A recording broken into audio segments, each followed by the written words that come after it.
Yeah. Locally for the Carolinas. This is the Rob Brown Show. The fan of states.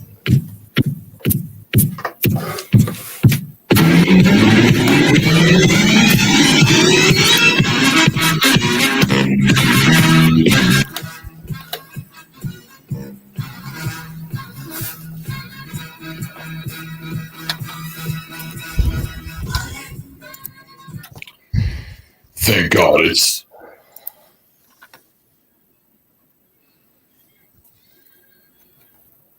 Thank God it's.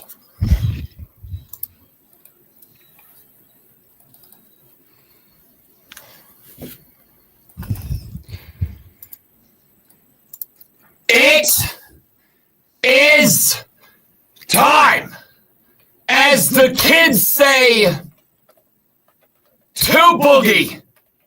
I don't think the kids say it anymore. Doesn't matter what the kids say. How many kids do you know? It's a weird way to ask that question. Like a lot. But like, because all my friends got kids, you know? Oh, okay. All good kids, by the way. All good kids. Nothing better than being the funkle. Where I can have fun, and then when the kids turn into temper tantrum throwing tyrants, I can just go, see ya. Go to the bar. You have a great night. Ladies and gentlemen, welcome to the Rob Brown Show on the radio. And I can say we've made it because the show is started. We have gotten past the proverbial first snap, and Lonzo did not spit on me. So we're off to a better start than Jalen Carter's season is. Would you like me to? No. Because I'm not going to do that. You know, there have been some guys that I've worked with that, I might consider doing that, but I also might have considered throwing the hardest elbow that I could. I think everybody's got their things they're into that might be viewed as weird by other people. That's not what I meant. I just want to point that out. I meant violent. Everybody's got their things. The Rob Brown Show does not kink shame. All right, we're here for you to live your best life. You hear that, furries? You hear that, furries? Except you. But everybody else, we're not here to kink Sorry shame. for finding your exception right away. Every rule has an exception. Furries are mine. We're not here to kink shame. If you're one of those people that likes getting spit on, hey, live your best life. Don't keep it away from me, but live your best life. I'm not here to judge. No, right? I am. That makes no sense. But okay. That's the You just kink want to shame. be disrespected, and that makes you feel better. Some people get Their jollies from being disrespected. That's like a whole genre of behavior. Let's use the word behavior because there might be kids listening. Some people like being disrespected. They consider being degraded a turn on, if you will. I'm just saying, if that's your thing, that's your thing. I'm not here to judge. It's just not for me or Dak Prescott. If you are a kid listening, please change the channel right now. I mean, find something. Old episodes of Barney or the Wiggles or something. I don't know. Listen, kids, one day you're going to become an adult and you're going to find somebody that you love very much or that you really like a lot after a couple of shots. I just realized something. You're 40, so kids to you are people in their 30s. I mean, people in their late 20s, 30s,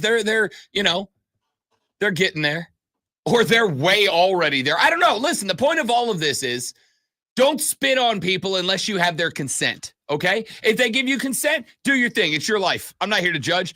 If they don't give you their consent or they're playing quarterback for the Dallas Cowboys, don't spit on them. I don't know what's worse, being spat upon or being slapped in the face. I don't know which is worse. I think they're about equal. There are some people who get turned on by getting slapped in the face. Where are you going this morning?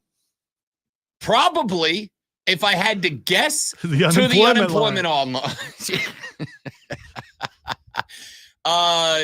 That was the weirdest start to a game in a very long time. Yeah, that's what I said to the TV last night. I'm sure those are your exact words.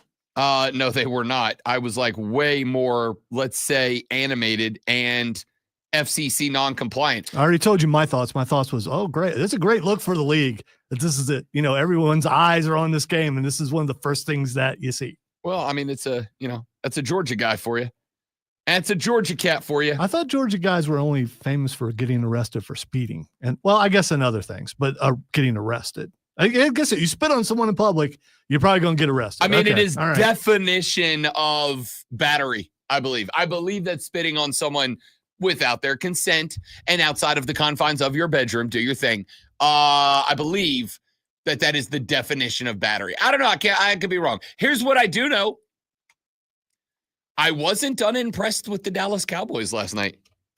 Good win for the Eagles, but I was not unimpressed with the Dallas Cowboys. Also, by the way, spitting on someone is assault. It's not bad. Battery is just throwing up the birds in someone's face. Oh, so I got the definitions backwards. Yeah, you did. All right, there you go. The point here is, and I agree. I was sold a bill of goods that Jerry Jones had ruined this team to the degree that they would be unwatchable. And I saw a very entertaining game until the rain delay happened. Let's also point out, though, the critique isn't that the Cowboys are a bad football team. It's that they just never win in the playoffs, right? Like, there's a long way between here and the NFC Championship game. But I was impressed. I was impressed by the run game for the Dallas Cowboys last night. I was impressed. I mean, hell, I was impressed by the run defense for the Cowboys last night. Saquon Barkley, 60 yards. Jalen Hurts, 62 on the ground. Also, is Jalen Hurts like Michael Vick's kid? Because, damn, little buddy was scrambling last night. Well, he was fun. That's what I think that should happen a lot more often in college football and pro football. When the window is open, run through that window. I mean, a lot of those guys hesitate. He didn't hesitate last night. You would think first game, you don't want to do that first game. He was gone. I hope somebody shows Lenora Sellers that film. Me too. Is all I'm saying. Me too. I hope somebody shows Lenora Sellers that film because goodness gracious, Jalen Hurts was a machine last night for the Philadelphia Eagles. 62 rushing yards. Should I do a wellness check on Cole later? No, I mean, like he had to say. Here's what I'll say about Cowboys fans this morning. Honestly, I got to think even with an L, I got to think you walk away probably more optimistic about your team than you walked into that game. See, I look at this like Ohio State and Texas. It's the same way.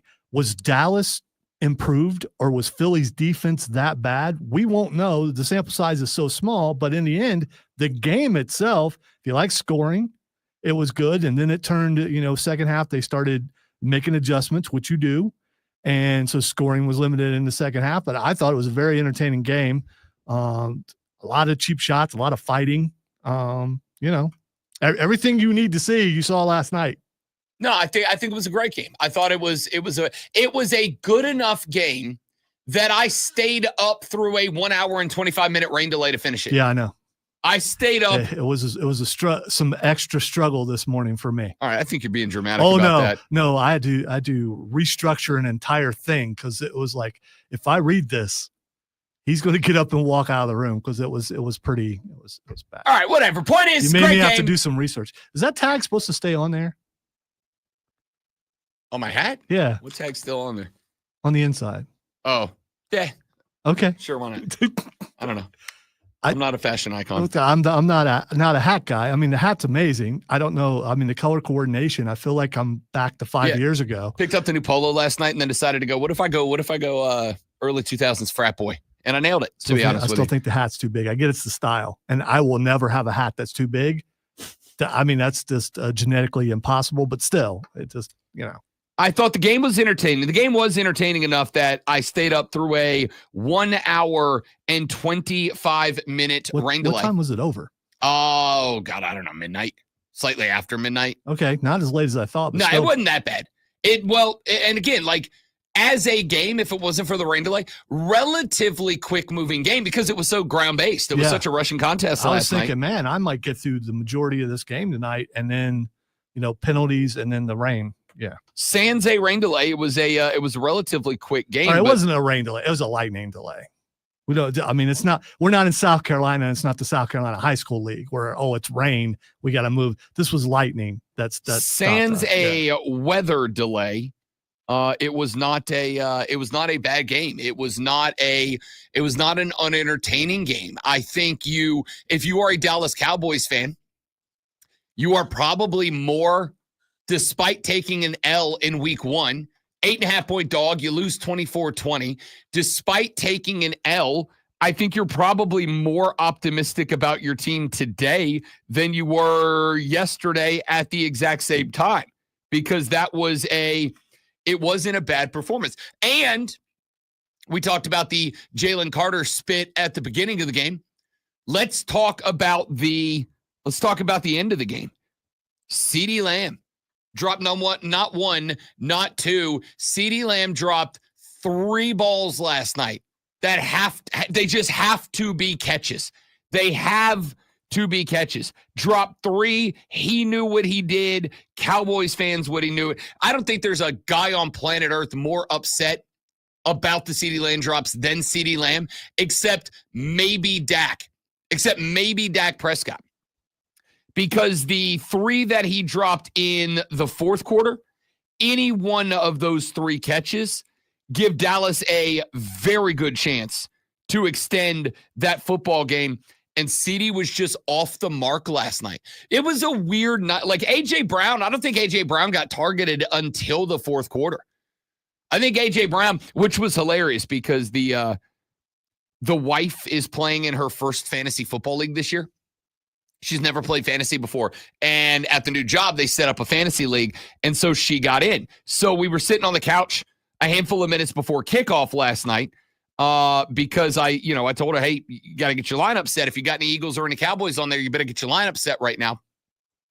And so she was kind of like asking me for a little bit of help. And while I will not play fantasy football, I am always willing, of course, to provide suggestions, guidance, and advice, especially to my favorite person. So we were sitting there doing the fantasy stuff, and she said, A.J. Brown. And I said, oh, yeah, no, he's pretty much an auto start every week. Like he's going, if the Eagles are playing and he's healthy, you start him every week. So we're watching the game on the couch last night, and it gets to be halftime. And A.J. Brown did not have a target in the first half of that game. And she's like, why aren't they throwing to A.J.? I'm like, well, they're picking him up in some double teams. Dallas is trying to remove him from the game plan. Obviously, they came in with, we're going to run the ball. And if nobody is open, Jalen's going to run. She's like, well, that's dumb. They should throw it to him. I said, yeah, welcome to fantasy football, man. Welcome to fantasy football. Anyway, point is, it was a very weird game last night. It was a good game. It was an entertaining game. We got it started with one of maybe the most important Eagle defender getting the boot for spitting on Dak. And before any of you hit me with the Han shot first defense, you understand that while in the heat of the moment, it may not feel this way. Spitting on the ground in front of a dude is not the same as spitting on a dude. If you would like to test my theory, go downtown, find the biggest SOB in town, and spit at his feet, then spit on his shirt. And let me know how that works out for you. There is a difference. I am going to say, I actually did say to myself last night, I think Dak Prescott might be Lonzo's favorite non-Chief last night because that was the best rage-baiting IRL I've ever seen in my friggin' life, dude. Dak knew every button to push of Jalen Carter's. He pushed every one of those buttons, and he got the best defensive tackle on either team last night, the boot from the contest. Or there's like a stray hay or something that flew in and got in Dak's mouth, and he had to get it out. You don't want grass in your mouth, and so you just spit the grass out. The key to getting away to rage baiting like that is by maintaining plausible deniability. Works for me every time. So when Dak is standing face to face with Jalen Carter and he hits the old Hawk Tua, and spits on the ground, and then Jalen hits the old Hawk Tua and spits on that thing being number 4 in this case, yeah, Jalen's going to catch the boot, my dude. Of course, you can't spit on a dude. I don't care if he could call you mama fat. He could call you dog ugly. He could call you sister easy. It does not matter. He could spit in, well, I shouldn't say spit in you. Again, that's back to that behind closed doors thing. He can spit all over the football field. You can. There's nothing wrong with that. I'm gonna stand on that. Yeah, that one. I think that one went to one. There's nothing wrong with that. Okay. It's weird, but it's real life. Let's go down there later and have a discussion. If a dude spits on the football field, I don't care if he's looking you dead in your eye when he does it. You can't spit on a guy, Jalen. This doesn't feel like one of those things where you call Jalen Carter in the locker room and you go, all right, buddy, teachable moment here. Okay? Teachable moment. You can't spit on a guy. All right? Now you know you're like, no, you learned that lesson in elementary school. All right? Like every one of us as a kid spit on another kid and took 5 to the face because of it. All right? You don't spit on people. I never did that. Well, Lonzo, you're just better than all of us. No, I don't. You said, I mean, I don't think people do that normally. You don't think children spit on other children out of rage? It must be a Florida thing because you didn't do that stuff in my neighborhood. Your teachers threw chairs at you. Yeah, you might have dead. I'm not doing that. Don't you nose in the air your haughty intellectual neighborhood at us? No, but there are lines that we didn't cross, and that would be one of them. So it started weird. I thought Jalen Hurts was remember, my whole thing I was going with, and I'll stand on business. I'll own it if I'm owning it. One of the reasons that I said I think I'm taking a long shot odd with the Commanders to win this division was I think that this year, and by the way, holding Saquon to Barkley to 60 yards, I think any team that plays the Eagles, if you say you're going to hold Saquon Barkley to 60 rushing yards, I think any team in the league would go, hell yeah, that's a good day. That's a real good day. I think they'd be very pleased with that. And the thought was, if they're going to do that, what they're going to do is demand that if the Eagles are going to win, they are going to win on the arm of Jalen Hurts. Well, the arm of Jalen Hurts wasn't bad last night at all. But more importantly, dude was running around like a video game character who just picked up the special turbo boost icon, man.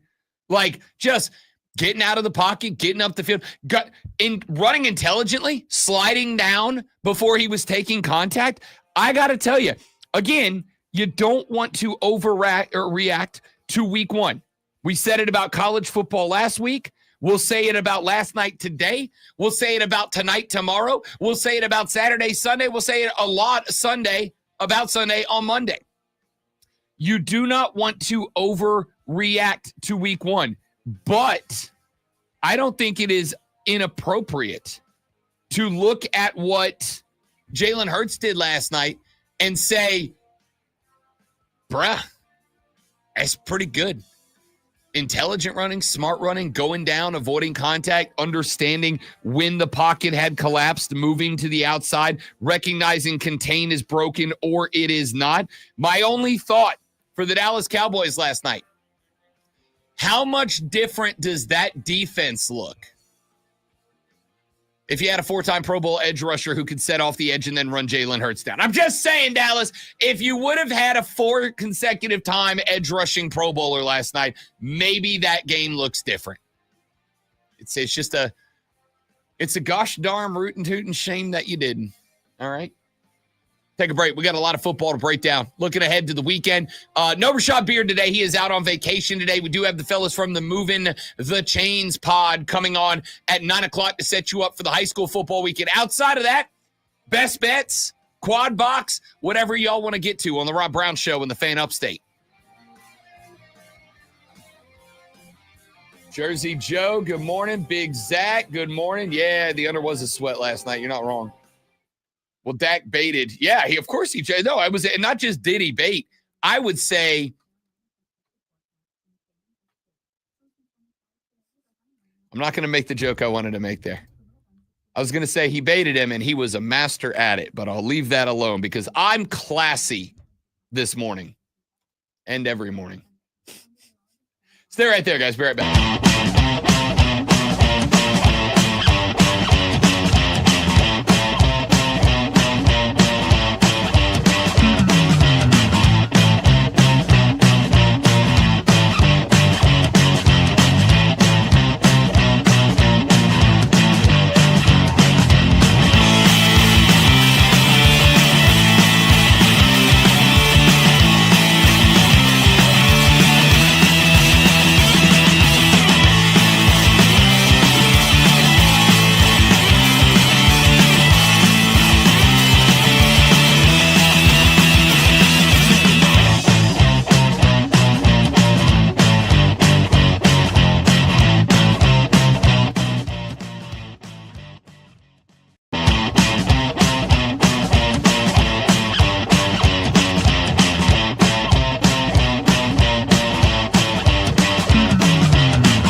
All right, dudes, we're back.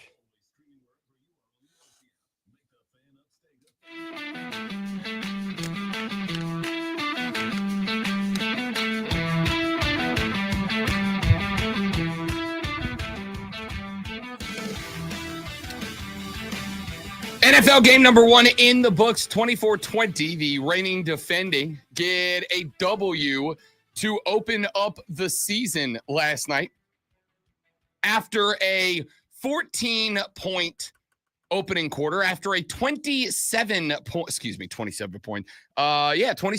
in the second quarter. We had one field goal scored in the second half. Now, in fairness, in the second half, we did have a 1 hour and 25-minute rain delay that kept both teams in the locker room. Did you see the so it happened during the break, so I don't know if you got a chance to see it, but there was a very funny moment that happened, and I tried to find the sound of it, the sound from the break-in during the game last night. But there was a very funny moment, apparently, during the 1 hour and 25-minute lightning delay that took place. When the teams were brought back into the locker rooms, Trayvon Diggs, the starting cornerback for the Dallas Cowboys, apparently at one point, he came out of the locker room And people were like, yo, what are you doing? Your team's in the locker room. And apparently Trayvon Diggs told people, I'm hungry. And then he started walking around, including just in his pants, like in his football pants.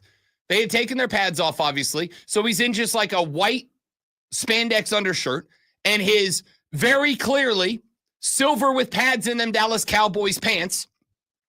Apparently, he just walked into somebody's club, like club level seating, catered food area, and was like, y'all got any food? I'm hungry. And the guys and gals in there were like, yeah, come on in. So Trayvon was just like hanging out for a minute. Was it? So this was he went into a Philadelphia fan? They didn't thing? specify, Okay. but I have to assume they were in Philly. And it doesn't mean Dallas didn't have some correct, people but to travel, I'm just working on the assumption. But apparently, right before, as he was walking in and talking to whoever it was, private suite that he was rolling up into, apparently a food cart was rolling down the hallway, and he turned and he looked at them. And I feel bad because I don't remember the young lady's name, but the sideline reporter was back in the tunnel during the weather delay. And she said that the food cart was rolling by and Trayvon Diggs was like, yo, can I get a Sammy up off the food cart? It wasn't Jamie Erdahl, was it? It may have been. I don't remember. He's like, yo, can I get a Sammy up off the food cart? And the attendant pushing the food cart was like, yeah, actually, we're bringing these into your locker room. Like, this is for the team. And she said Trayvon was like, yeah, and got real happy. And so he's walking back. They actually showed video of the hallway that leads from the field back to the locker room. And there was video of Trayvon just like walking down the hallway, looking around. So my guy took a break from the locker room, went into just some fans' club to get food. Then he saw the food cart, asked about the food cart. They're like, actually, this is for you. Like, this is for the team. Got really excited.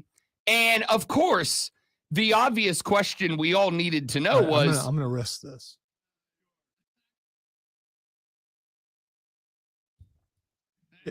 Hold on. Okay, I'm waiting. Yeah, Is this audio from it? Eagles locker room as soon as we have it. And there you see Trayvon just wandering around, Mike.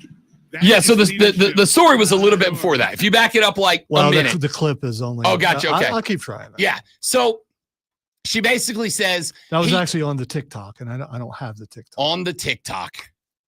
It's on the TikTok. So he came out, it goes in the locker room. They're like, yeah, we got food for you. Come on in. Sees the food cart. The food cart attendant's like, yeah, actually, this is for your football team. Like, we're actually taking this to your locker room. He gets all excited. And then, because she knows exactly what the next question is, which was, well, what was on the food cart that got him all excited? Uncrustables. Apparently, he got all gacked up because there were Uncrustables. I got to say, from listening to the Kelsey podcast, from the way they explain it, Uncrustables is the favorite thing of all the NFL. Yeah, I've heard that before. I think it's true in the NBA too. I heard every NBA player has a podcast now, and I've heard on a lot of them that it is pretty common for charter flights for NBA teams flying to and from away games to be loaded down with Uncrustables. I've never had one before. You get them right there at the Wally World, man. Come in a big old box. I know I've seen them. I've never went, you know what? I think I'll buy one of these. I am going to say. Have you had Uncrustables? No, I have not. I have not had Uncrustables because This sounds like an easy taste test for us. I mean, it's a friggin' peanut butter and jelly sandwich. I know, but it's like frozen. So how do you? Do you have to throw it in the microwave? I got no idea because here's the deal. Here's one of my recently developed old guy takes. If you want a peanut butter and jelly sandwich, make one, you child. Okay? You're an adult. I'm relatively sure you don't need to be a millionaire to buy loaf of bread, peanut butter, and jelly. Yeah, but they look like pies. It's a peanut butter and jelly sandwich. Do you put them in a toaster? Do you? I don't know, and I will never find out. Okay, well, I guess I won't buy us any then. Because I am an adult. And if I want a peanut butter and jelly sandwich, and by the way, This is probably the worst old guy take you've ever had. Because you're going up against the entire NFL. I don't care. Okay, all right. As I told one of my dear friends last night, she's a Cowboys fan. She was texting me back and forth during the game, and she's like, did that grown man really just spit on another grown man? And I'm like, I think you need to remember that while we look at these guys as superhuman superheroes, and they are, a lot of them are dumbasses, dude. Like, Jalen Carter is an idiot. He's just an idiot. He has a career history of just being an idiot. So, it's this, I don't know why this is one of those spots that I have fallen into. I'm just an old guy now. But like, if you want a peanut butter and jelly sandwich, have one. And then the old guy take is, if you, as a full-grown adult human being, and let me be clear, I'm talking to the adults, all right? Not your elementary school kids. I'm talking to the adults. If you're a full-grown adult human being who goes, I want a sandwich, but can you cut the crust off? I don't like the crust. Grow up. All right. So grow up. I think economic status comes into play. I think when you're rich, it's like a point of power, probably. So are you're not okay with it where you're just, I mean, you're rich enough that you want to give the person who's employed by you something to do. And so you tell this them is listen, I'm going to stop you right there. I'm going to call timeout. You have made some dumb let's make Rob look like a rich a-hole takes, and I appreciate the gimmick. I always have.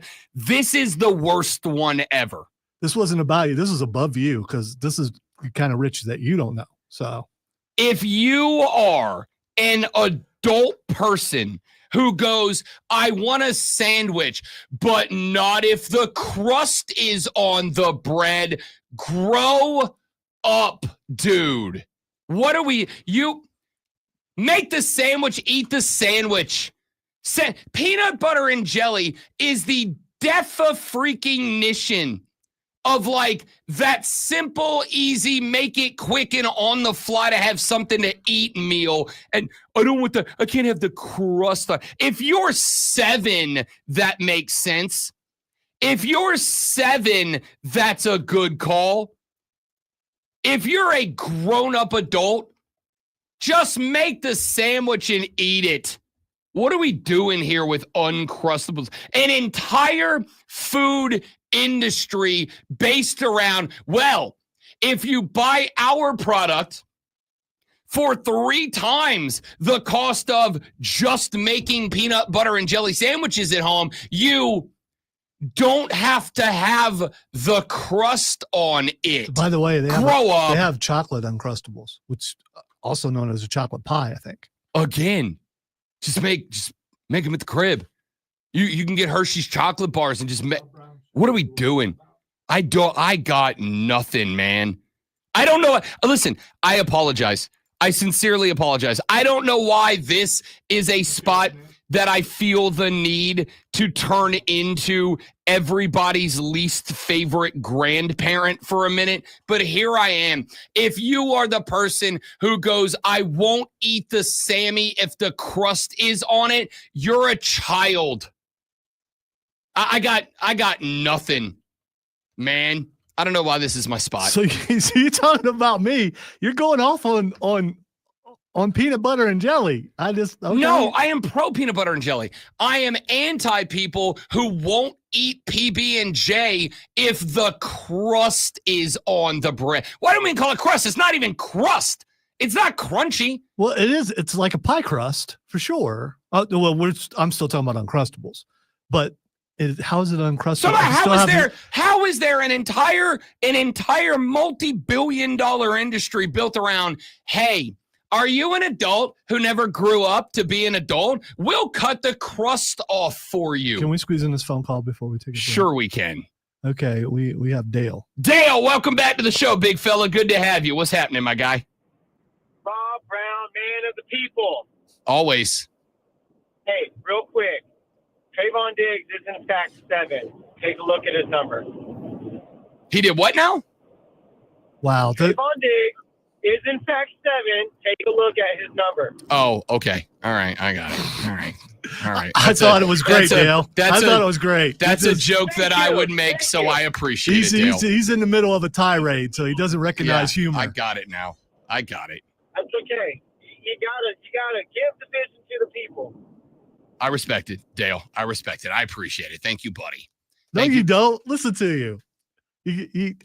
I'm really up in my feelings about the existence of Uncrustables. I don't know why. Look at the stream. Yeah, no. Tiger Truther said, quote, try the damn Uncrustable and you'll understand. You know what, Zoe? You know what?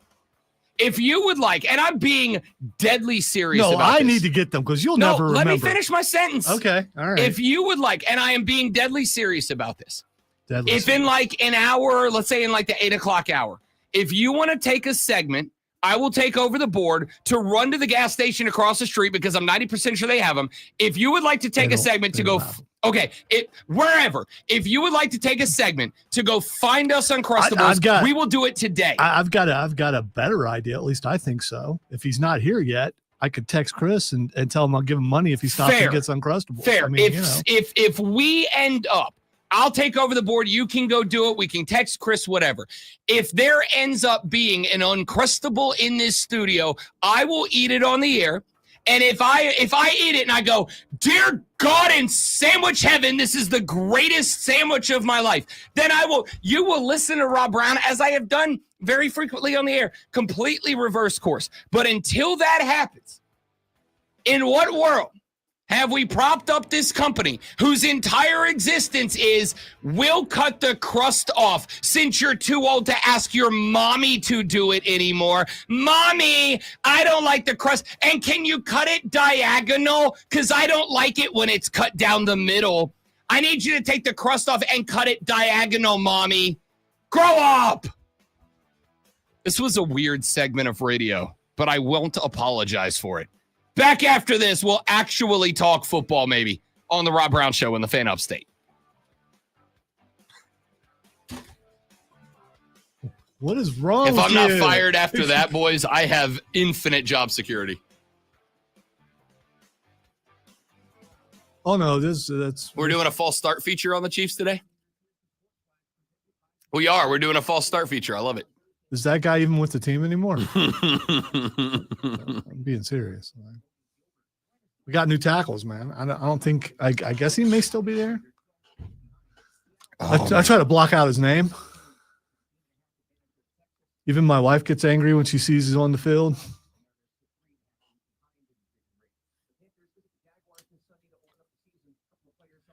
He's very passionate about crusts and peanut butter and stuff. He went at the entire NFL. You might as well have just spit on him. You spat Hawk on the NFL. 2 with the whole NFL. BRB, dudes.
What a weird ass Monday. Yes, Cruz, I am in my feelings. It's not Monday. You said what a weird Monday. No wonder it's Friday, dude. I thought I said what a weird day. It sounds no. Well, No. okay. We don't have tape to play back on this case.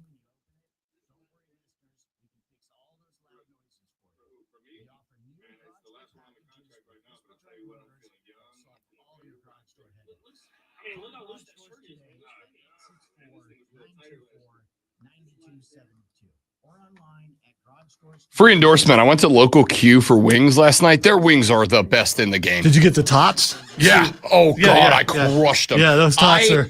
There's too many. It's dude. Yeah. So it was me and the guy I played golf with and our wives. We went to local Q last night just because it's a couple friend of ours we haven't seen them in a while. So we went to local Q and I got 10 wings. I got Memphis Red, Carolina Gold, and Alabama white sauce, right? And then I was like, can I get a side of tots? And the lady's like, just so you know, because Dan, my guy I was golfing with, he got a side of tots too. And she's like, oh, just so you know, like they're pretty big size. And I was like, we just played golf. I'm starving. We'll be fine. Bro, they bring you like a pound and a half it's of like tater a whole, tots. It's like a whole bag of tater tots. It's a freaking bag of tater. Yeah. They set it down, and Dan and I were both like, we should have just got one. And then we both ate 10 wings and that entire basket of tots. I feel like butthole today, dude. For some reason, those tots complement the They're wings perfect. complement. Yeah, it's because they I figured it out. It says it on the menu. They shake the tater tots, and I don't know if they do it before they cook them, after they cook them, whatever. They shake it in dry rub barbecue. Yeah. Holy crap, dude. The only way that's better, and I guess they could have done this, those with nacho cheese and bacon bits on top would be the perfect football snack. I might start doing that at the house. Yeah, last time we went there, I got the same exact, not the same. I got all dry rub for my wings, but still, I got those tots. They set them down like, dude. Oh. Yeah, it's a whole meal. And then you think you're going to share till you take a bite, and it's like, no, I'm not sharing. I ate the whole friggin' basket. I felt like a piece of trash, but it was delightful.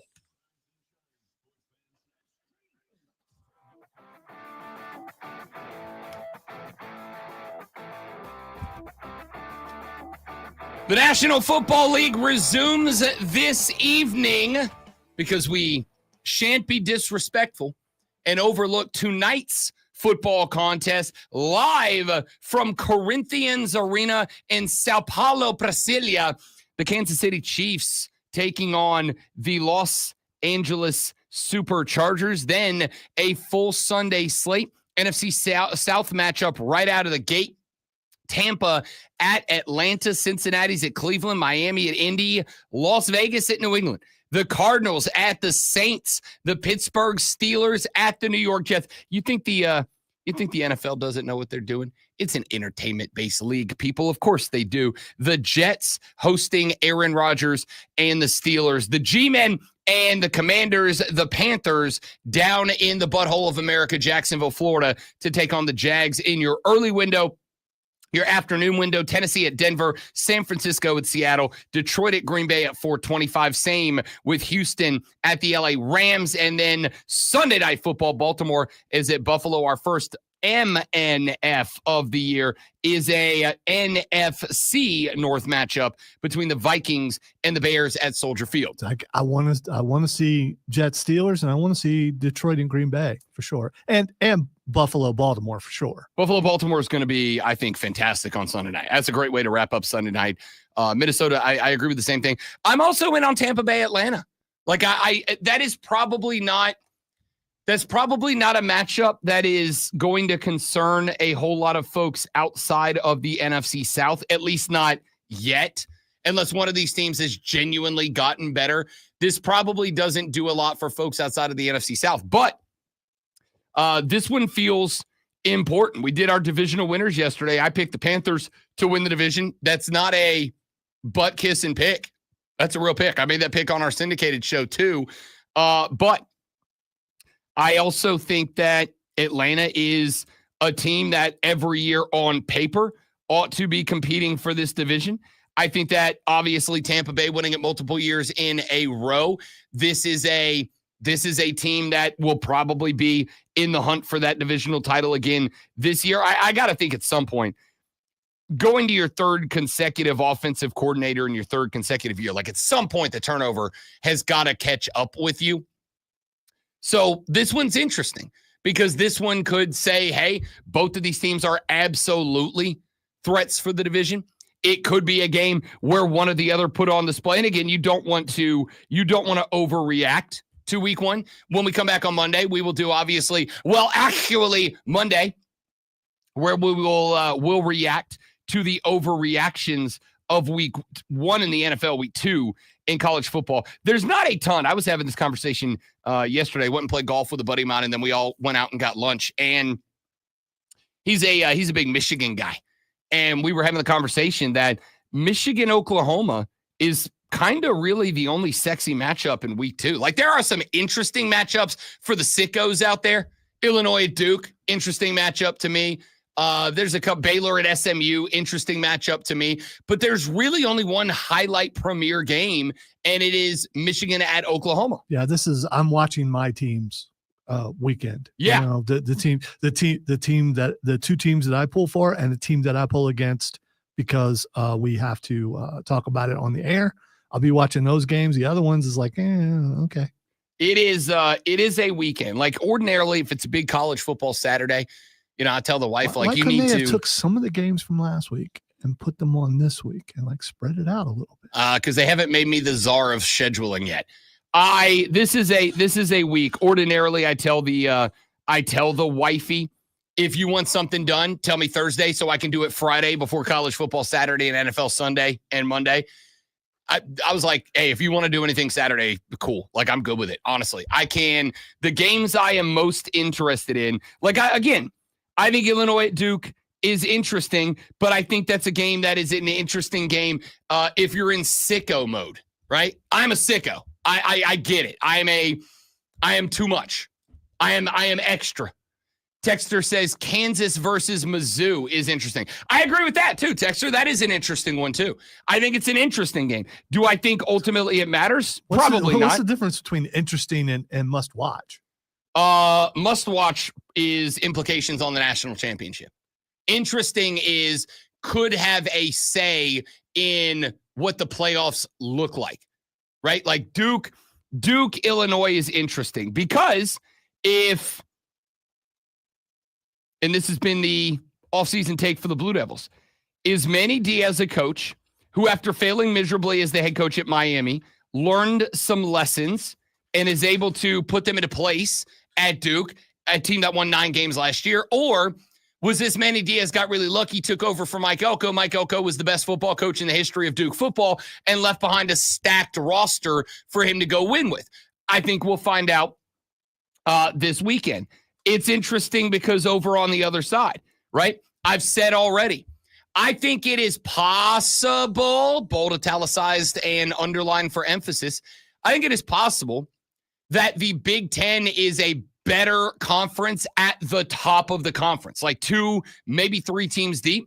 I think it is possible that between Penn State and Ohio State, those 2 teams may genuinely be better than Texas and Georgia at the top of the SEC.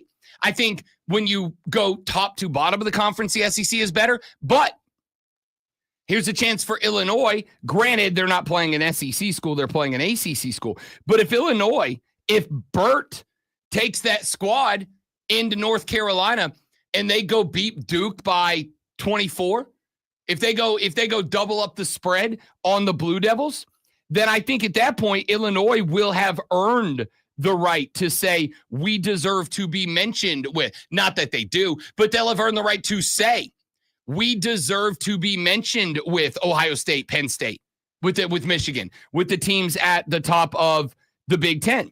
They made that argument last year, and I think a lot of them tried to justify the bowl win with look at us like we're ready for the show. Illinois is absolutely a dark horse playoff team out of the Big Ten this year. Like, they are absolutely a team that could check in third in the Big Ten, could check in at 9-3, maybe 10-2, but probably 9-3. And if they check in at 9-3, if the Big Ten is it, then maybe Illinois is that 9-3 team that sneaks into the playoffs in an at-large spot. I don't know. That's what makes it interesting. Do I think Illinois or Duke are national championship contenders? Do I think that they are semifinals contenders? No, not really. But what I do know is most teams don't become that in a year, or at least without being a flash in the pan. If a team is going to climb into a spot where they are a year in, year out threat, it's a gradual process, right? It's a gradual process. And so when I look at teams like Illinois and Duke, do I think Duke is ever going to be a year in, year out annual threat? No. Here's what I do know. Duke has been willing to invest in their football program in a way that a lot of other basketball schools haven't. So that game is interesting because if Manny Diaz is a coach who learned from his mistakes at Miami, brought that to Duke, they went and they got themselves a quarterback. They're paying Duke's paying their quarterback the same amount of money Carson Beck is being paid at Miami right now. They're investing, right? Like they are willing to invest. So if they are willing to invest and Manny Diaz learned lessons at Miami, he brought to Duke. If Duke beats Illinois, now granted, there's still the scale of truth. Is it, oh crap, maybe Duke's actually a good football team now? Like not a powerhouse, but like Duke's a good football team. Or will we come back here on Monday and go, Burt is a fraud? Illinois is not that good. They lost to Duke. I don't know. Will we be able to find out from one game? I don't know. I don't think, and I wanted to say this yesterday when we were talking about, continuing to react to the week 1 AP top 25 and all that. Because we've spent a lot of time on Clemson LSU, on Ohio State Texas, on some of those games.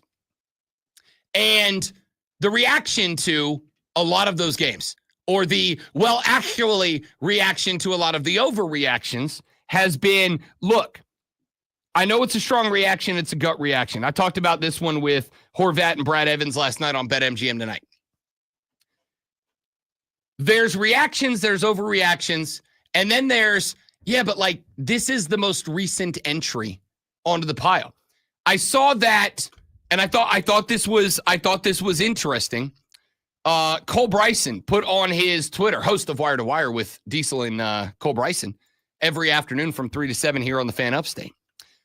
Cole Bryson a couple of days ago, put up a very interesting tweet on his timeline the other day, where he went and he looked at the numbers for one Cade Klubnik. Cade Klubnik in his career versus the Southeastern Conference, Lonzo, just the SEC. I'm not including the loss to Ohio State last year. I'm not talking about the few ACC losses, just against the SEC. 2-5, 3 touchdowns, 8 interceptions. Yeah, he showed me before he posted it. Yeah. So I saw it before anyone else did other than him. Yeah. So, yeah. So and this is what I said. Were you shocked by the numbers? I mean, yes and no. Like I knew they weren't good, but like 3 to 8 tutty to pick ratio, 2-5 in games again. If you were doing those numbers and you were Cade Klubnik, but you were at North Carolina, I'd be like, it is what it is. But this is Clemson. So what I said last night, the SEC defenses just mean more. It does. What I said to Ryan and Brad last night, because Ryan hit me, he said, Rob, I was going to ask you about the LSU Clemson game, but I think Clemson's going to be fine. Cade's going to be fine, blah, blah, blah. And I said, whoa, hang on, Ryan. I said, I understand not wanting to overreact to week 1. But Dabo Swinney himself said, Cade Klubnik's not a freshman. This isn't new to him. This isn't a guy breaking in a new program, breaking in a new set of wide receivers, breaking in a new offensive coordinator and a new system. This is a guy who has been a starting quarterback for a couple of years now. Like, at what point do we maybe have to go? And again, I know the numbers last year, but again, we had the argument from a texter who texted the show a few days ago and said, Rob, all those numbers are against bad ACC teams. Look at the numbers against the SEC. Well, here they are, 2-5, 3 touchdowns, 8 picks, and average QBR 49. At which point, and I'm going to say the same thing later about Steve Sarkisian, at which point do we have to say, maybe he's just not as good as we thought he was? And I'm going to ask that question about Steve Sark. I'm going to ask it about Arch Manning. Now, Arch is in year 1. different story. We'll talk more about this because I did have some takes last night that I want your thoughts on. But before we get to hour number 2 in the water cooler cheat sheet, here's your sports flash. Enjoy. Or don't. It's up to you. Free will. The first NFL game of the year ended with a 24-20 win for the defending Super Bowl champion Philadelphia Eagles. Eagles defensive lineman Jalen Carter was ejected before the first play for spitting on Cowboys quarterback Dak Prescott. Jalen Hurts finished 19-23 for 152 yards, ran for 62, and a pair of touchdowns on the ground. That's pretty good. The NCAA has made a major change to its transfer portal policy, voting yesterday to move to January transfer window and eliminate the spring window for football. The loan transfer window will be a 10-day period that opens January 2nd, one day after the quarterfinals of the college football playoffs. Indiana Fever star Caitlin Clark announced yesterday she would not return from her groin injury this season. Clark has missed all but 13 games this year and has been absent since July 15th. The Fever's season ends next Tuesday with a playoff spot still within reach.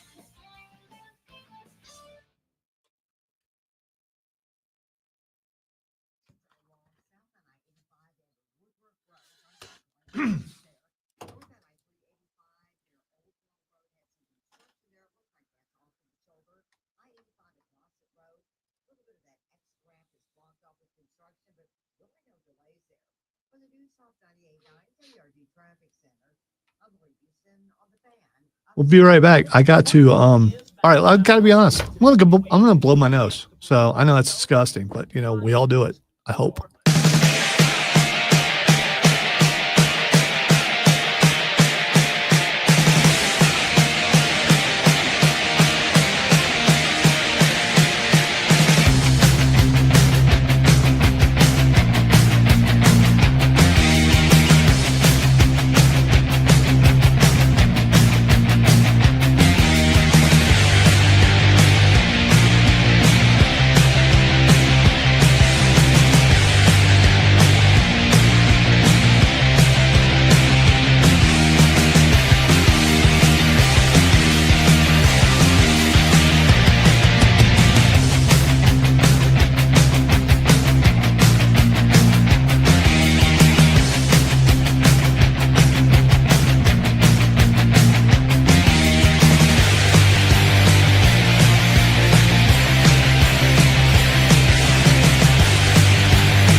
It's Friday. I don't care. Tell me what you just, or tell the people what you just told me. Okay, as a lot of you know, I live in the woods, so I got a text from my daughter saying someone had lost their emu because there's like some emu farms around the area, and I was just curious if an emu pecks or not because they're pretty large birds, and I've been pecked like by parrots and cockatoos and stuff like that, and that hurts.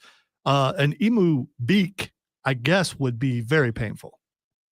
And then you told me something that was new news to me. Was it really? I've never told you that No, before. I don't recall ever hear, but I forget a lot of things. That's also fair. And same. When Rob Brown was a younger and more formidable feller, Rob Brown spent a handful of summers over in Texas working on my uncle's uncle, he's a cousin. We call him uncle. It's weird. Louisiana people are weird. I spent a couple of summers working on my cousin's ostrich farm. I was an ostrich farmer for 2 summers. There's no way I would forget this. I mean, it's so obscure that you worked on an ostrich farm. I worked on an ostrich farm for 2 summers. And I can tell you that if you are in the group of people who inaccurately do not believe that birds are dinosaurs, because they are, spend about 10 minutes around ostriches. And you will see Jurassic Park come to life right in front of your faces. Not only do they peck, but they do so with great intensity and vigor. And ostriches, and I have to assume by extension, their dinosaur cousins, emus, are complete and total buttholes. Like, they're the worst. They hate everything. If anything in their field of vision moves, they have one mentality and one mentality alone, and that mentality is murder it. Don't matter. Little ant rolling around the ground, murder. 275,000-pound raging bull gets into the ostrich pen, they're fighting it. It's unbelievable if you make the mistake of getting into an ostrich's territory and doing so without taking the required precautions. They will try to murder you. And oh, by the way, it's not just the peck. An ostrich will kick. They will kick. And an ostrich foot, Zoe, it's about yay big. It's about the size, like if you put your 2 hands together, it's about that size. Their feet. Unless you're Kenny Pickett. And then it's like 7 hands.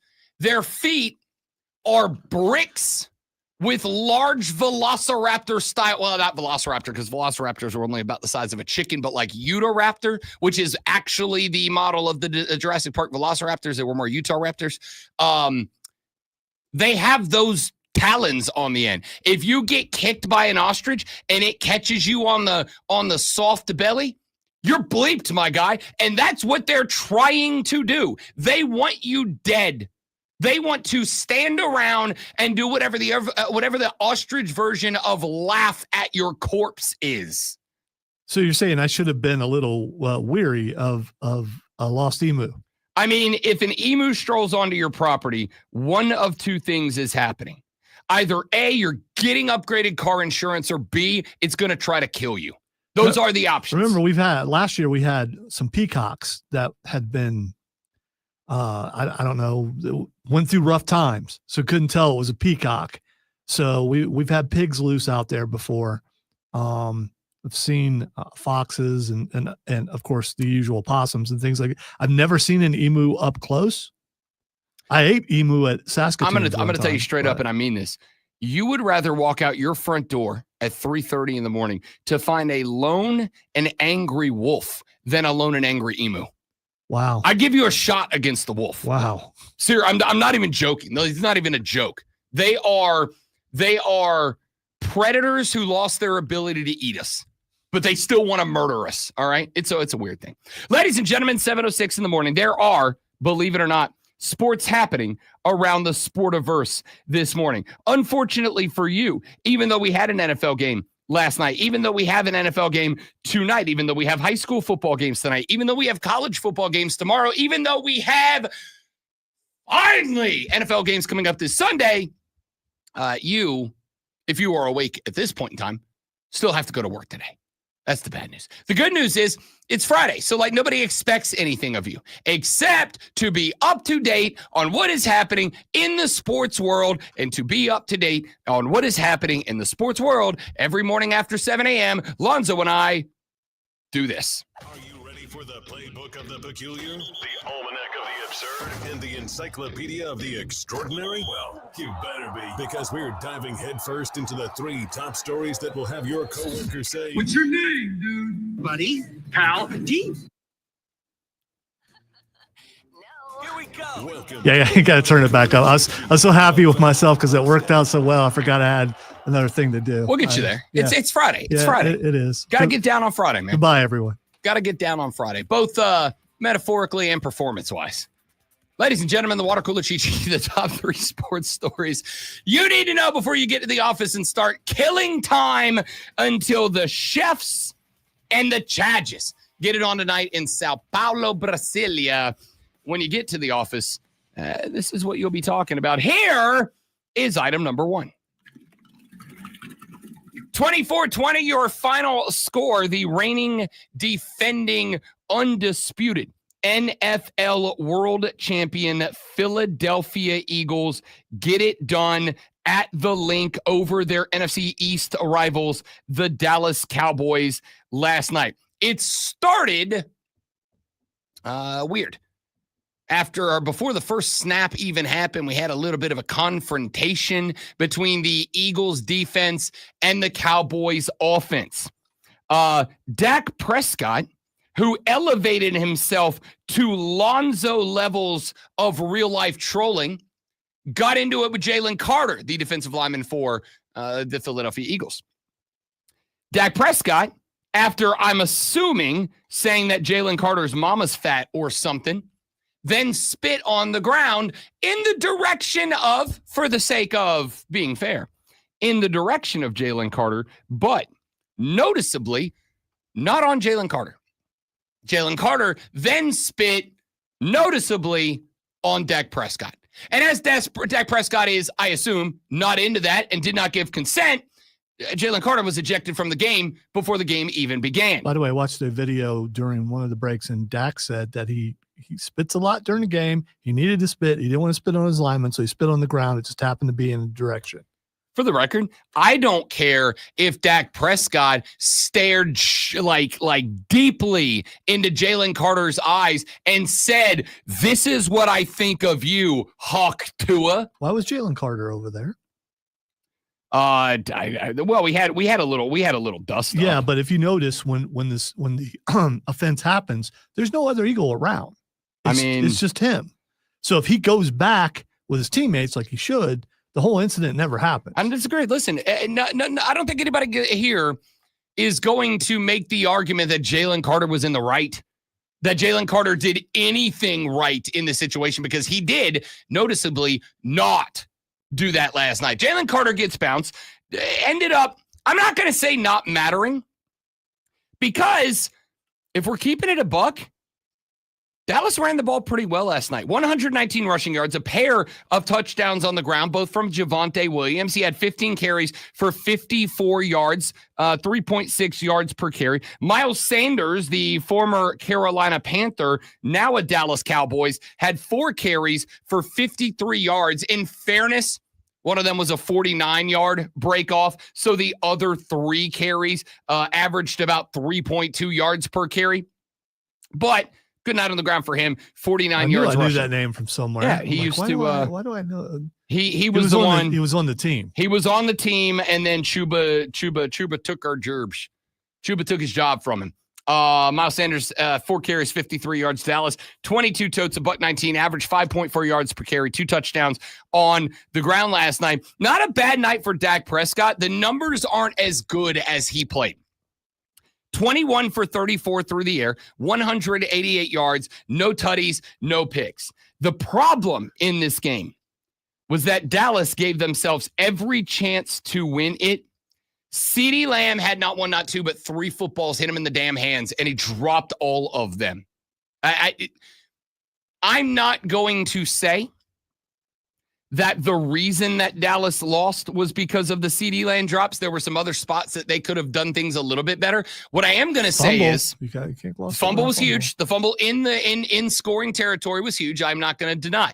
Like I said, it's not the only reason that they lost the game. However, they gave themselves a chance to win the game late, and CeeDee Lamb's drops were the reason that they did not do that. I'm not saying they would have gone the length of the field and scored. I'm saying CeeDee had 3 hit him in the hands.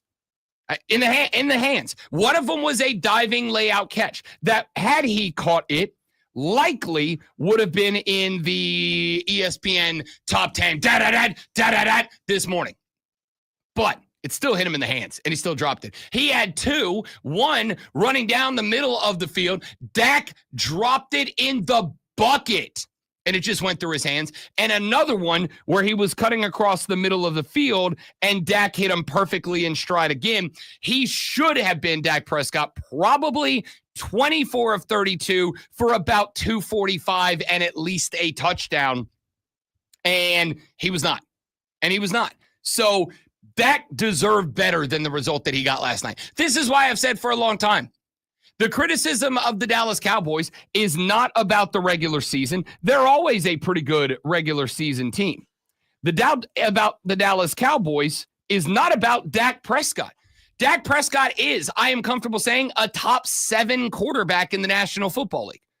The problem is this team just always farts its way out of existence in the playoffs for no reason.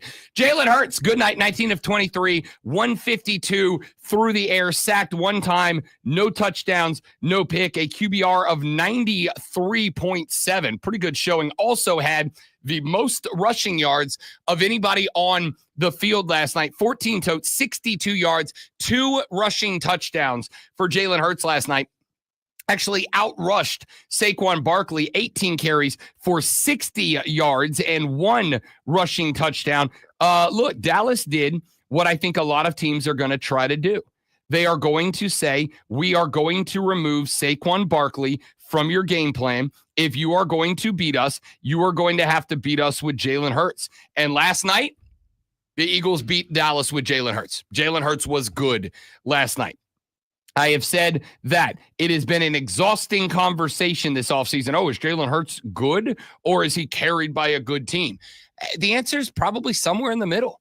Like, it's a good team. It's a great offensive line. They held a lot last night. I am going to keep it a buck. I kind of was sympathetic to Dallas fans last night. The Eagles' offensive line holds a lot. The Eagles' offensive line is to holding what the Chiefs' offensive line is to false starts. It's egregious and it's regular. So, I don't know. That being said, Jalen Hurts was still very good last night.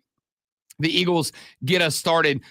We, of course, have the rest of the NFL Week 1 slate. Starts off tonight, Kansas City and L.A. live from Brazil, and a full slate on Sunday, which we'll break down and make our picks coming up later on. But let's get to item number 2.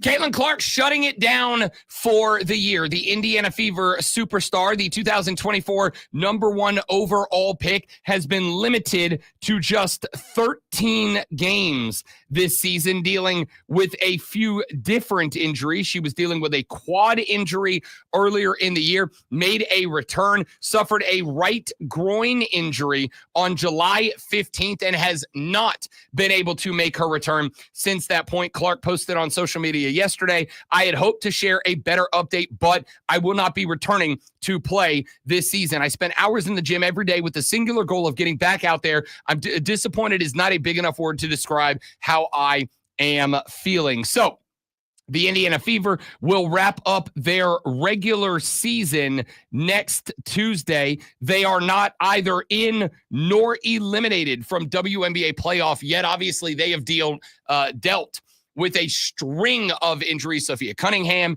is done for the season. Caitlin Clark is now done with the season. So I'm going to say, if you had a preseason ticket on the Indiana Fever behind Caitlin Clark to win the WNBA title, that ticket is officially cooked, but hope she gets right. Hope she gets right, Caitlin Clark. We'll see how that plays out. Let us get to item number 3. I didn't know where to go with this because I do not think that this not necessarily being a heavy NBA market, that this story is really one that y'all care all that much about. But I still do think it is a big story. LA Clipper owner Steve Ballmer denied allegations of salary cap circumvention yesterday. Pablo Torre broke on Wednesday in his podcast that he had receipts that a company that is not run or owned by, but whose chief benefactor is Clippers owner Steve Ballmer, a company called Aspiration, which is was a green banking company, who, by the way, is bankrupt now. Aspiration apparently offered Kawhi Leonard a $28 million endorsement deal that was a no-show job. Since the contract got signed, Kawhi Leonard has not made a singular public appearance. He had not made a singular social media post. He had not made a singular advertisement, et cetera, et cetera. Steve Ballmer yesterday said that he, quote, wants the league to investigate to take it seriously, end quote, and said that salary cap circumvention rules are important to the league, and I'd want the league to investigate. Ballmer said that Aspiration asked him to introduce them to Kawhi Leonard, but Ballmer denied that he had knowledge of the endorsement contract the sides eventually signed, or that he had directed the company to do so. Ballmer said the introduction came in November of 2021, 3 months after the Clippers had agreed to a 4-year, $173 million extension with Kawhi Leonard, who had torn a knee ligament during the team's first Western Conference Finals run earlier that year, leading him to miss the next season. 2 months earlier, in September 2021, the Clips announced a $300 million partnership with Aspiration, which included sponsorship in the team's new arena and on its jersey patch. Ballmer added that Aspiration had wanted the naming rights to the arena and even offered more than into it. But that deal ultimately, for whatever reason, did not go through. Ballmer said, yes, I have had a business relationship with Aspiration. Yes, I introduced them to Kawhi Leonard. No, I did not direct them to give Kawhi that deal. I was not involved with that deal. I did not know what the details of that deal were. The NBA is going to investigate this, and they have already launched their investigation. It's going to be real simple. If they find anything that says Ballmer was behind the deal, involved in the deal, knew about the deal, then I have to imagine the NBA brings the ban hammer down. If they do not bring the ban hammer down, they will tell us that it's because they did not find any evidence that Ballmer was involved. That might be true. It also may be true that this is just something that happens around the NBA, and they got real close to getting busted, and maybe they changed the operating procedure. All right, when we come back, let's take a look at the college football weekend. Let's take a look at the schedule. Let's start making some of our Saturday picks for the weekend. And I asked a question last night on BetMGM. I'm going to ask it for you guys here, and I'm going to ask it specifically of you Clemson fans. Is there a point you give up on Cade Klubnik? Is week one, is it an overreaction to point out the numbers of Cade Klubnik and say maybe he's not that dude? Or do you believe there's a bounce back from Cade Klubnik on the way? That's 2 Will Smith references this week. I got to be better. The Rob Brown Show's on your radio. It's the Fan Upstate.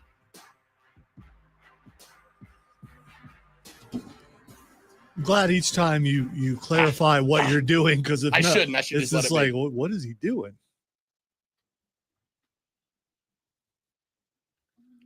Making some sort of weird grunting sound. This is the bounce back. Have you not seen that video? No. Oh, I kind of want to, because you keep doing I'm about to send it to you. Oh, no.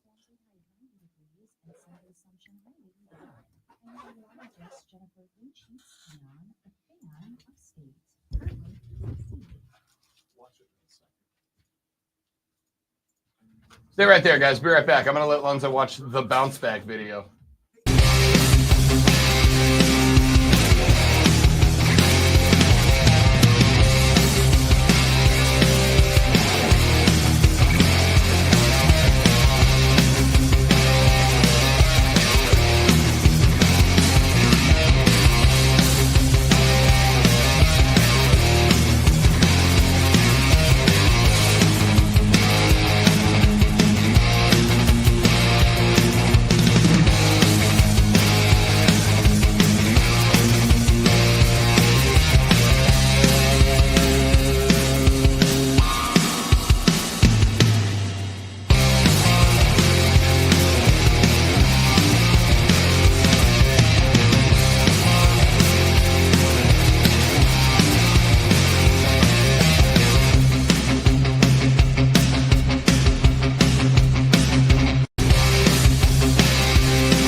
I was on BetMGM tonight with Ryan Horvat and Bradley Evans last night. Ryan Evans is their celebrity marriage name. Ryan Horvat and Bradley Evans last night. Usually I go one on Tuesday, but Tuesday was the lady friend's birthday. So I asked the boys if I could push it back to tonight, and they said yes. So I was on with the fellas last night. And Ryan Horvat, he's my college football buddy. We were talking college football. And why did I say it like a question? We were talking college football. And Horvey said, I want to ask you, because we were just watching that. You're matching the I got Will Lonzo. Smith Yeah. I was on BetMGM. I told you, Will's not well. So I was on the show last night. Ryan said, I wanted to ask you about LSU Clemson, but I think, and this is what he said, I think they'll be fine. I think they'll bounce back. I think Cade's going to be just fine. I think everything's okay. And so then he asked me instead about Arch Manning and Texas. So I said to Horvat, I said, I get it. I get it. And I got questions about Texas too. Like, for instance, why are we still all pretending like Steve Sarkisian is some sort of football genius? Why are we all pretending like you know what Steve Sarkisian's overall career record against AP top 25s is? 7-19. That's pretty bad. Yeah. Here, let's take it back. You know what is the record at Texas? Remember, when Sark got to Texas, they were ready to roll immediately. Do you know what Steve Sarkisian's record against AP top 25 is during his tenure at Texas so far? Stab in the dark. Here, I'll even give you a hint. He's played 15 games against AP top 25 teams at Texas. Alonzo, what's his record? Stab in the dark, 15 games. How many has he won? I'm going to go 2. He's won 6. Oh, okay. He's won 6. I set you up to go dramatically lower. He went 7 overall, so it's just like, okay, this is... He's won 6 of those 7 at Texas. He won 1 during his time at USC in Washington. So, my take to Horvey was like, we got to calm down on this Steve Sarkisian is a genius stuff. Like, we have to stop with that. And when I even went out of my way to some degree to defend Arch Manning. I said, look, I know he got some PT last year, but he got starts against low-level teams, and he got spot play in big games, and most of the spot play wasn't really Cade playing quarterback. It was Cade playing Wildcat quarterback, right? So it's his first game as QB1. I'm willing to give him a break. I'm not necessarily willing to give Cade Klubnik the same break that I'm giving Arch Manning because of Dabo Swinney, who we played you the audio yesterday. In fact, you know what? Just because we're having this conversation and we got a minute, let me see if I think I still, I may have deleted it. I think I got rid of it. I'll see if I can find it. But Dabo Swinney said he's not a freshman. This is not his first year. He's not new to this. He needs to be better than that. So here it is. Let me see if I can get this to play for us because I think it's important. Like I said, the discussion about Cade Klubnik was inspired by this from Dabo. They didn't do anything we didn't expect. They didn't. He created a lot of the pressure. Because he held the ball. He didn't throw it like the 3rd and 12. 3rd and 12, when he took off scram. I mean, the read is Tyler Brown. He's the read. It's a 50-yard touchdown if he just throws the ball. But for some reason, he came off and then he started scrambling. So it's a base play. It's not even it's a very simple play. We got another play on the play that he threw to he's got a man side, his own side, and he had the slant for maybe a 50-yard touchdown to Wesco. But he threw it right to Sapp on a double coverage. It's a base play, day one. And, he just didn't read his progression there. I mean, it just eyes on the wrong thing. And again, sometimes you struggle, you don't play, you just do too much. But he had a bad day. I ain't no other way to say it. I mean, like we gotta. If 2 ain't a dude, we ain't winning. dudes got to be dudes. This is big boy football. So I mean, that's just the way it is. And I can't. I mean, he's not a freshman. He ain't a freshman. He'll respond. But like I said earlier, if our biggest issue coming out of that game is our best player didn't play well, we'll be all right. Yeah, but that's kind of the problem. Cole Bryson brought up the numbers earlier this week. 2-5 against SEC teams, 3 touchdowns, 8 interceptions against SEC teams. It's not, oh, he had a bad day and that's our biggest problem. It's that he had another bad day against a big-time SEC team that is a playoff caliber team. And before you start going, well, wait a minute, Rob, game 1 against that's a playoff team. It just seems like his games against playoff teams. And I would even go so far. Like, he had a fine game against SMU last year in the ACC title game. I really liked SMU. Was SMU a national championship contender last year? Absolutely not. Again, liked them, respect them, absolutely thought that Rhett Lashley and the boys deserved a ticket to the playoff last year. But SMU was not a national championship team last year. They were good.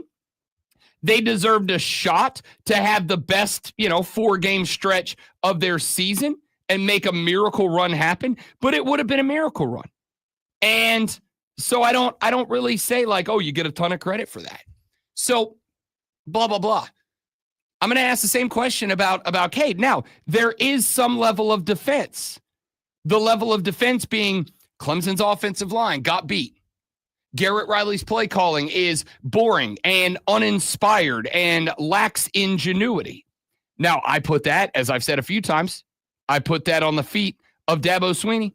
I take it back to the quote. Well, I'll say paraphrased quote from Dabo when he got there, when he said, we didn't bring Garrett Riley here to run the Garrett Riley offense. We brought him here to run the Clemson offense. All right, well, the Clemson offense ain't working, is it? And yet, you keep going back to the well. But even with all that being the case, there is one thing specifically Dabo Swinney said that I agree with more than anything else.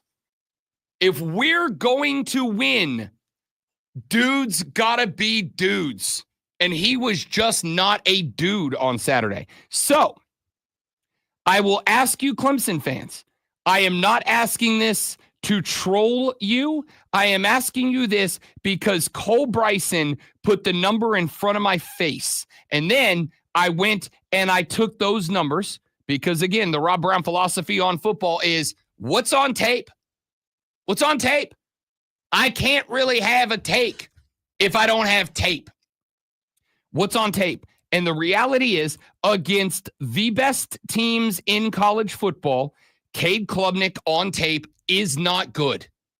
Just against the best teams, just not good. And if you're going to lean on the dude's got to be dudes, and he's got to be a dude for us to win, and he has not been a dude.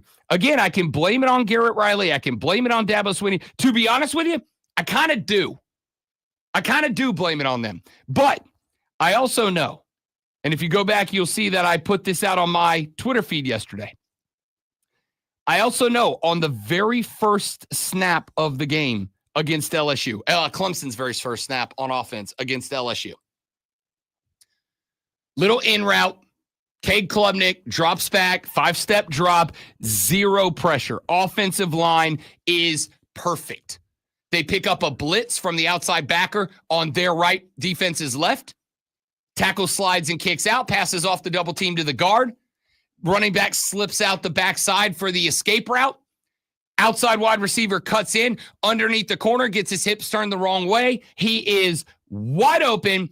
Cade throws it 2.5 yards behind him. And he's lucky that the DB was a DB.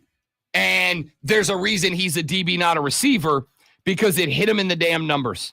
It should have been after one offensive snap. It should have been 6-0 LSU after one offensive snap. There's no pressure on that. There is only the pressure of it's a big game. It's a big game. You're at the crib. It's a top 10 game. It's a huge game, but it's snap number 1. Like, what's the pressure there? So if that's going to be the response, genuinely Clemson fans, how can you have belief that Cade Klubnik is the guy? Couple of texts that have come in. Dewey text the show said, Cade will bounce back this week simply because Clemson is playing Troy Saturday. Besides that, Cade and Dabo suck.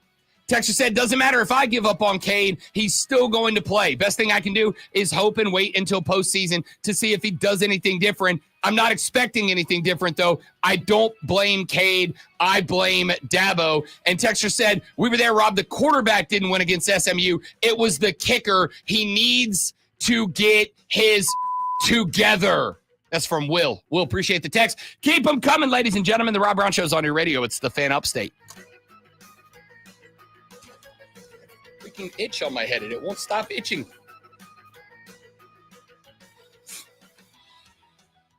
Maybe you need little Troy up there. All right, guys, going to hit the restroom. Y'all stay right there. We will be back ever so briefly.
Spike texts the show 844-326-3663.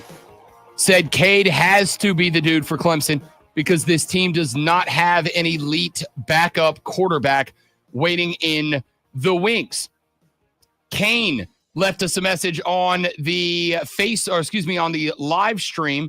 Kane said it has to do with development. His coaches have not been developing him. Yeah, I think that's kind of the issue. I don't know. At the same time, you can only be developed so far. I mean, has he reached his potential talent wise? You can't develop someone past that. I mean, that's honestly, I think, where I am landing right now is we just may be at a point where we have to acknowledge he's not the guy. Like this might be back-to-back quarterback misses for Dabo Swinney and the Clemson Tiger recruiting staff. It just might be. DJ Uiagalelei and now Cade Klubnik may both just be misses. And I think that's a reality that Clemson fans may have to consider at this point. You may have gotten what you can get out of the guy. Like what he is what he is. I am what I am. I think that's a possible reality here. What I'm not going to disagree with the folks that have pointed out. Hell, I've pointed it out a few times. I think that the offense for Clemson is uninspiring, unimaginative, very predictable, very routine. You know what they're going to do. You know when they're going to do it. And for a very long time, when you had a parade of exceptional quarterbacks coming through, for a very long time, when you had a parade of exceptional wide receivers coming through, running backs coming through, offensive linemen coming through, one of the greatest things, talk to any football coach, one of the greatest things that can happen is you've just got the dudes that you can do whatever you want and it doesn't matter because you're just going to out-athlete the other team. I've told the story 100 times. Middle school, Tom Grant. We lost the game to our rival. My head coach, a gruff old military guy named Tom Grant, walked in the locker room. We were ready to get our behinds chewed out. Tom Grant took off his big old straw hat. He pulled up his those gray athletic shorts that every coach used to wear that had the snap button on the front that were uncomfortably short already. And then he pulled them up to show the locker room his old man thighs. And he said, boys, today you had the biggest problem any football team can have. The other team was just better than you. You did everything right and you still lost because they were just better than you. And in retrospect, as much as I gave him hell, I appreciate Tom Grant. He taught me a valuable lesson that day. I became the next young man in a long list of young men who learned, you can do everything right and to the best of your ability. And the reality is there will always be somebody out there that can do it better than you without even trying. Like, it's an unfortunate reality of life. I playing high school basketball was for all 4 years. I was the first guy in the gym. I was the last guy out of it. I was the guy who ran every drill. I was watching in high school VHS tapes of Pistol Pete Maravich to do the drills that Pistol Pete did when he was playing ball. It turns out my talent level for basketball wasn't that high. It didn't matter how much I practiced. I just was not capable of doing enough. And then there was a kid on our team who was an exceptional talent. Didn't practice hard. Didn't come to practice sometimes. Just didn't show up at times. It just kind of walked through the motions. But he was a kick-ass basketball player, and he got to go play D1 at a Power 5 school in a major conference, right? Like, that's just how it works sometimes. So, with that being said, I am starting to get to the point where I am wondering, and I think it is fair to do so, have we just gotten to the roof of what Cade is capable of? Here's the extension of that question. If next week Dabo said to Garrett Riley, we'll say next week. If when you take on Georgia Tech, 2 weeks, Georgia Tech. And again, Tech didn't look as good as I thought they would against Colorado, but they're not a bad football team. If in 2 weeks in Atlanta, you find yourself in a game against the Rec, and Dabo walks over to Garrett Riley and he says, you know what? You call this game. Whatever you want. I'm out of the way. You do whatever. And let's say Garrett Riley immediately becomes the greatest play caller in the history of college football. Does Cade have the talent to take advantage of that? Again, the numbers, because I'm a believer that what's on tape matters more than what I or you or anybody else thinks. What's on tape? What's on tape is in the big games, he fades. In the big games, he's just not there. So, Clemson fans, do you think you're there? Do you think you're there? Texas says, Rob, listen to Cade's post-game press conference the other day. He is reading his own headlines. He thinks he's that good. I think that's the problem. End quote. There may be some element of that going on. And again, much like with Arch Manning, I'm not going to fault Cade for that. When we talked about this a lot. When DJ Uiagalelei was getting recruited, there was the video where he and his dad were on an airplane with Dabo. And they were flying over on their way into Clemson. They flew over Death Valley. And Dabo says on tape to DJ Uiagalelei, see that? That's where you're going to throw all those touchdowns. That is part of the unfortunate reality of recruiting, is that you got two ways to do it. You can be honest with a kid and go, look, we don't know what you're going to be. Here's what I can do. I can promise you we're going to bust our ass to develop you into the best player we can develop you into being. I can promise you that we are going to give you every opportunity to earn playing time. Or you can tell a kid, you're next.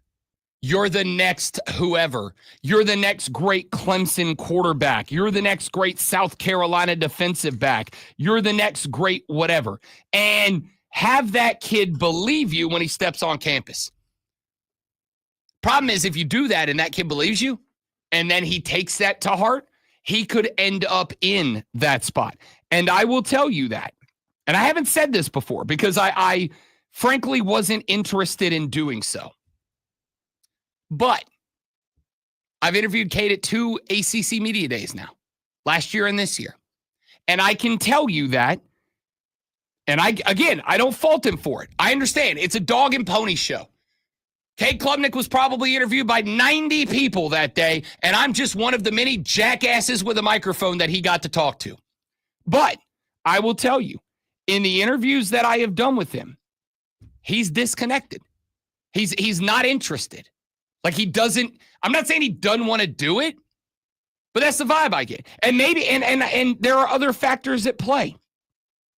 We are not the flagship station in this market for that university. And respectfully, we are treated that way. And I get it. I'm not mad at him for it. Of course, if you have a flagship station that carries all your stuff, yeah, they get the royal treatment and we'll give those other guys the table scraps. I'm not mad at Clemson for it. I would do the same thing. Those guys carry everything for them. Yes, I'm going to give them everything they want. And if we have time, we'll hook you guys up. If we have time, I'm fine with that. I'm just trying to be real with you here. But in the 2 times that I have sat down with Cade Klubnik to do an interview at ACC Media Days last year and this year, and in the couple of times that I have seen him up close and personal, post-game press conferences, et cetera, do these things, he's very disconnected, right? He doesn't want to do it. And I'm not saying that is necessarily a bad thing. I think there's a lot of football players who could give a damn less about talking to the media. I'm not upset about it. I get it. But at the same time, sometimes your attitude is what your attitude is. And I do wonder if that has an impact. If for 3 years running, being told you're the greatest thing on this campus since sliced bread with the crust on it, then, if he's taking that to heart, he's taking it to heart. I don't know what to tell you. All I know is the record against SEC teams and the record against national championship caliber teams, not playoff teams, not one and done first round exit playoff teams, natty teams, is bad. There's no way around that. It's just bad. And I think there is some level of blame to be placed at the feet of Dabo Swinney. I think there is some level of blame to be placed at the feet of people in jobs like mine who came into this year guaranteeing a Heisman year for him. And I'll acknowledge I bought into the hype a little bit because I went, a lot of tape last year where he looked like that dude. A lot of tape last year where he looked like he was really good. A lot of tape last year where he looked like a Heisman caliber player. But it's also fair to point out he didn't against Georgia. He didn't against South Carolina. He didn't against, I wouldn't even say he did against SMU. I think it was okay. And he certainly didn't in the playoff game that got you bounced against Texas. Like, it's not, the tape's not there to support all that. So I am genuinely wondering, have we just seen the best out of Cade Klubnik, who is a fine, good college quarterback, but he's not a Heisman guy. He cannot carry your team by himself. I'm wondering if that's where we are. Texter said, Rob, good Friday morning. I hate ... loathe screenplays. But even Clemson's old offense, which I hated, looked better than what Riley is running right now. Cade is bumping his ceiling, but Riley's play calling is suspect to this point. That's from Spartanburg Jay.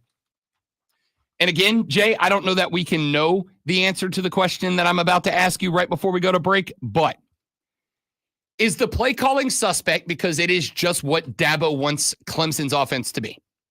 Is the play calling suspect because Garrett Riley's not a good play caller? Which, do you think that he was on the market for like every major university to hire him? Or do you think there's something else? Or is his play calling suspect because he understands Cade maybe doesn't have all that in him against great defenses, so he's got to limit the playbook? I think that's a fair question. Texas said, to all the Klubnik, Riley, and Dabo bashers, just be patient. All will be well, and they'll be back in the national title hunt Monday after thrashing Troy. I don't think Troy's going to get you a bunch of love with the enhanced metrics, Texter. If you finish 10-2 and your losses are to South Carolina and to LSU, it looks like your only quality win might be Florida State. And if you're, again, not a gimme, by the way. Not a gimme. And by the way, Louisville right now doesn't feel like a gimme. Miller Moss can throw the ball. Georgia Tech doesn't feel like a gimme right now. I'm picking Clemson, but that doesn't feel like a gimme. Like, I don't know. I can't say I agree with that entirely. All right, here's what I can agree. Lonzo does good sports flashes. I don't know if I believe you or not when you said that. The first NFL game of the year ended with a 24-20 win for the defending Super Bowl champion Philadelphia Eagles. Eagles defensive lineman Jalen Carter was ejected before the first play for spitting on Cowboys quarterback Dak Prescott. Good look for the league there. Jalen Hurts finished 19-23 for 152 yards, ran for 62, and a pair of touchdowns on the ground. The NCAA has made a major change to its transfer portal policy, voting yesterday to move to a January transfer window and eliminate the spring window for football. The lone transfer portal window will be a 10-day period that opens January 2nd, one day after the quarterfinals of the college football playoffs. 49ers running back Christian McCaffrey was a late addition to the team's injury report, being labeled as questionable with that calf injury that limited him in practice yesterday. McCaffrey set out most of training camp last year with a calf injury that turned out to be tendonitis of the Achilles. Also not good.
The Rob Brown Show rolls on. It's the Fan Upstate. I am Rob Brown, the great one Lonzo on the ones and twos this morning. Spectacular to spend 4 hours with you every single weekday. We are talking, well, we have been talking, we're talking football. We've talked a lot of college football in the last hour of the show. The conversation about Clemson, about Cade Klubnik, about Dabo Swinney, about Garrett Riley.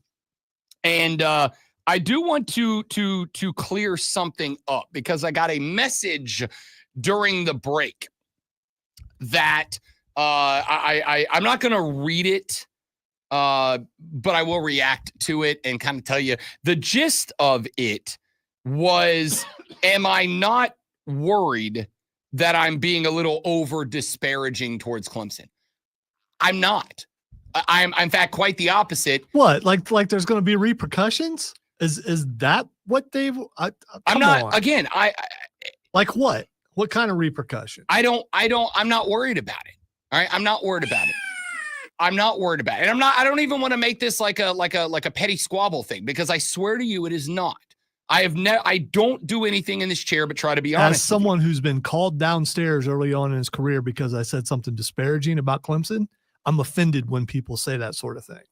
It's our job to talk about this stuff. And you can't just kind of tiptoe around things. Obviously, there's a problem. So I think the thought was less about the criticism of Cade Dabo, Garrett Riley for what happens on the field, and more about the disconnectedness of Cade Klubnik doing interviews, and the fact that when we do events, ordinarily we're kind of an afterthought for them because they go straight to the flagship that broadcasts in the market. I don't have a problem with that. I need you to know, and I say this and I mean it, I don't take it personally at all. I would do the same thing if I was them. If I have a station in town that covers my stuff, that carries all my events, and that does nothing but give positive, glowing reviews about me all the time, I'd pimp them too, right? If I go out to a bar and table over here, table A, is like, I listen to Rob Brown every morning, and man, that guy sucks at his job. He's got bad takes. He's annoying. He's too loud. And table B is like, I listen to Rob Brown every day. His show's awesome. He's spectacular, and he deserves $1 million a year. Which of those two tables do you think I'm going to sit down and have a beer at, man? Which of those two tables do you think? The honest answer is table A, because I'm going to try to win them over, because that's just my personality. Come on. I'm going to table A to be like, hey, guys. See, I thought what you would say is you would try to bring table A and B together. Oh, I sure would. I'd try to win the people over. But I'm also not a major D1 industry organization, outlet, whatever. The point is, no, I don't say any of what I'm saying to be disparaging or anything. It just is what it is. And I have an immense respect for what they do at that university. I have an immense respect for the things that Dabo Swinney has accomplished during his time at the head coach. I have an immense respect for Justin Ross, who runs all of their PR. That's our go-to guy as far as getting, our interviews lined up and all that. I'm simply pointing out that we are, to some degree, not even on the outs, because that's got a negative connotation to it. We're second priority, and I understand why. If I was him, I'd do the same thing. So, but along with that comes a reality, and that reality is this: I also have no obligation to kiss butts. And for the record, even if we were, I think I have been, as I was during the Matt Rule era, as I have been during the Frank Reich era, I have been willing to curb stomp the Carolina Panthers when that organization has been. I have gone after the owner of that team when he deserved it. And guess what we are? It's not the same, though. Well, it's the best comparison I have. I know. I know. The point that I'm making is I will go, even if we are, until I am told not to, which has not happened to me personally. If we're talking football, we're talking football. And while most of what we talk about when we're talking about football is stuff that happens on the football field, to say that I haven't picked up on things or noticed things off of the field that I think have a direct impact on what happens on the field, I wouldn't be doing my job. And so, yes, I am going to bring it up that if I am at a media day, which is an event that is exclusively designed for your coaches and quarterbacks and whatever to go out there, to put on a smiling face and to talk great about their program. If I show up and your head coach or quarterback or wide receiver or running back or offensive lineman seem disconnected and like they can't be bothered to do this thing that is very important for the school, the team, the conference. Haven't people basically said the same thing about Jalen Hurts, though? Yes, they have. And he just won a Super Bowl. Yes. I'm not, for the record, everybody's different. If Jalen Hurts last year was 6-11, then that conversation probably comes into play. It's like I said about Nick Saban not terribly long ago. I worked around Nick Saban very closely when I was broadcasting in the Florida Panhandle, because the Florida Panhandle, or as we affectionately refer to it as Lower Alabama, it's Alabama country down there. There are as many Bama fans in the Florida Panhandle as there are in Tuscaloosa, Alabama, y'all. So Saban regularly came through Pensacola, Florida on recruiting trips, came through to give keynote addresses at booster dinners or whatever that I would go cover. And I am going to tell you, while I absolutely adore College Game Day Nick Saban, the head coach at the University of Alabama, was a butthole to everybody. And I don't think he'd push back on that. He was a butthole to everybody, with one exception. The minute he found out that you could do something for him, the minute he found out that you could help his football team, that you could help him, then he all of a sudden had all the time in the world for you. I've told this story a couple of times. I was at the University of West Florida one year. Was covering an event there. Nick Saban rolled up, and I ended up in a spot where I was going up to say hello to someone that I knew who was involved in a conversation that Nick Saban was involved in. It wasn't a one-on-one. There was a few people standing around, but Nick was there, and Nick was just super standoffish. And I walked up and I said hello to the guy I was there to talk to. And then I introduced myself. It was not the first time I had met Nick Saban, but Nick Saban's met a gazillion people. So like I reintroduced myself to big names, right? So I said, Rob Brown, the Ticket Sports Network was the name of the outfit I was with at the time. And he said, hello. And that was it. No, like didn't reach out to shake my hand or anything. It was very awkward. And then about 3 or 4 minutes later in this conversation, the guy who was running the event, who invited me out to cover it, says to Nick Saban, hey, coach, this is Rob Brown. He hosts the Rob Brown Show. They are syndicated from Mobile, Alabama, all the way over to Tallahassee. He is the biggest sports talk show in the Florida Panhandle, and his station is the high school football station in the area, because we did a 1,000 hours of high school football a week. I hated it, but we did. And as soon as Saban heard that I had massive inroads with all the high school coaches around the Florida Panhandle, boy, howdy, could he not have shaken my hand and looked me in the eyes and been more kind and gracious, because now I had something to offer him. Now I gave him another en route to the high school football teams in the area. And I want to be clear. It didn't offend or bother or upset me in the least. I understood it. Nick Saban could get away with being a jerk because he was winning. If you are winning, you can be disconnected. If you are winning, you can call whatever plays you want. If you are winning, you can run whatever offense you want, whatever defense you want. If you are winning, you can look your fans in the face and go, you all suck. See you Saturday. And they'll show up. Because that is the thing that we care about. It just is. But if you are not winning, then all those little things, they all come into play. Because we, out here in the Armada Detective Agency, we're going to try to figure out what the hell is keeping you from winning.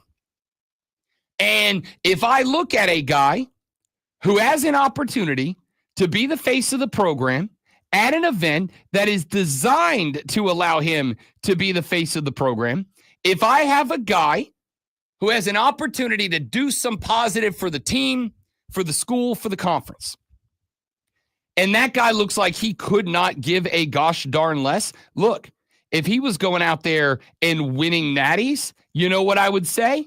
I would take the same dude acting the same way. And what would I say about him? He is so dialed in on winning, right? That's how we treat it. This guy is so dialed in on winning. Nothing else matters to him. He doesn't care about doing media. He doesn't care about interviews. He doesn't care about media day. He doesn't care about doesn't care about this, that, or the other X, Y, or Z. He only cares about winning, and it shows up on scoreboards. But if you act that way and you're not winning, now it is fair, as that texter did earlier, to say, maybe there's an attitude problem here. Like that's part. Now, I do think that is part of it. But I am starting to kind of walk ourselves away from that conversation to some degree.